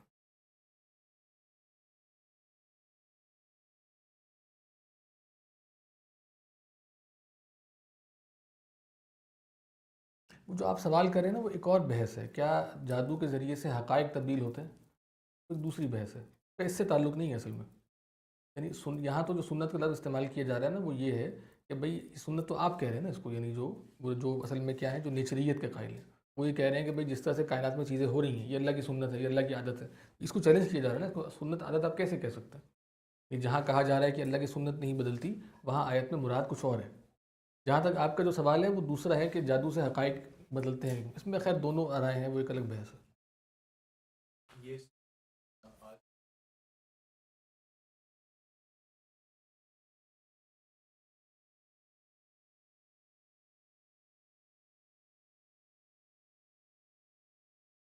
اتنی ترقی ہو رہی ہے یا جیسے ظاہر ہے کہ جو ڈسکوریز ہو رہی ہیں ان دی اینڈ اگر وہ کچھ حقائق کو بیان کر رہی ہیں تو ظاہر سی بات ہے کہ یہ تو ہم کہہ چکے ہیں نا کہ یہ سب کچھ بغیر خدا کے ہو نہیں سکتا.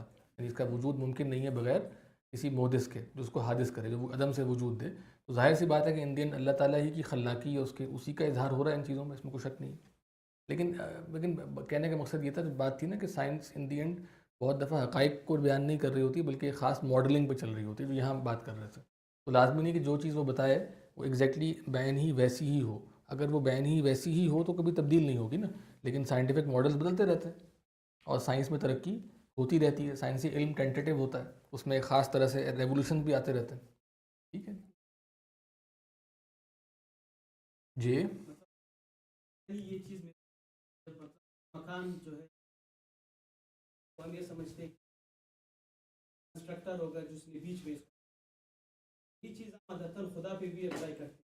یار یہ اس کائنات میں بھی کوئی خدا ہوگا، اس کے اپوزٹ بھی پھر ہو سکتا ہے. ہاں اصل میں وہی بات کہ بنی ہوئی شے ہو اس کا بنانے والا کوئی نہ ہو، یہ کنٹرڈکشن ہے اصل میں. یہ اصل میں عادتاً نہیں ہے. اب یہ خیر ایک الگ بحث ہے کہ وہ جو یعنی کسی بنی ہوئی شے کا بغیر بنائے ہوئے ہونا یہ عادت کی بات نہیں ہے، کیونکہ بنی ہوئی شے ہوتی وہ ہے جس کو بنایا جاتا ہے. ہاں اصل میں یہ ہاں اصل میں یہی ہے نا، اس کو آپ کہہ رہے ہیں اس کو ہم کائنات پہ اپلائی کر رہے ہیں پوری، یعنی اس کی مثال کو. تو ان دی اینڈ بات یہ ہے کہ یہ بات تو ایک بچہ بھی جانتا ہے ان دی اینڈ، یعنی وہ عادت سے نہیں جان رہا ہوتا. یعنی جب اس کو آپ پھینکتے ہیں نا کوئی بال تو وہ ہمیشہ جو ہے نا وہ دیکھتا ہے کہاں سے آئی ہے پیچھے مڑ کے. ویسے بتا رہا ہوں میں آپ کو، یعنی یہ عادت سے چیز پیدا نہیں ہوتی. ابھی دوسرا آپ اس میں ظاہر ہے اشکال آپ پیش کر سکتے ہیں. ہاں گیم کو دیکھتا ہے زمین پہ مارتے تو ہو جاتا ہو جاتا کیسے ایک بعد میں اس کی عادت بن جاتی ہے. ہمارے سامنے اگر کوئی گیند پھینکے اوپر کیسے گیند کا اوپر جانا ٹکرا کے یہ ایک اور مسئلہ ہے، لیکن جب گیند آئے گی تو کوئی پھینکنے والا ہوگا اس کی طرف وہ دیکھتا ہے فوری، وہ ہر کوئی دیکھتا ہے. نہیں عادت نہیں بنی ہوتی نا، وہ تو بتا رہا ہوں جب کوئی شاید پھینکی جاتی ہے تو پھینکنے والا کوئی ہوگا. یہ ایک سیلف ایویڈنٹ بات ہے. پھینکی ہوئی چیز کا پھینکنے والا ہوگا، اگر آپ زبان پہ غور کریں. بنی ہوئی چیز کا بنانے والا ہوگا. میں اس کی مثال طرح بچہ مشین کو دیکھ لے، مشین بار بار پھینک رہا ہے، ہاں پیچھے ہی نہیں دیکھے گا کہ اس بار بھی مشین. ہاں تو مشین پھینک رہی ہے نا، وہ پھینکنے والی مشین ہی ہے نا، پھینکنے والا تو کوئی ہے. اچھا اب ٹائم زیادہ ہو گیا، میرا خیال ہے یہ بات ہے وہ واضح ہے. ہاں میرے خیال ہے بات واضح ہو گئی ہے. جی جی چلیے السلام علیکم.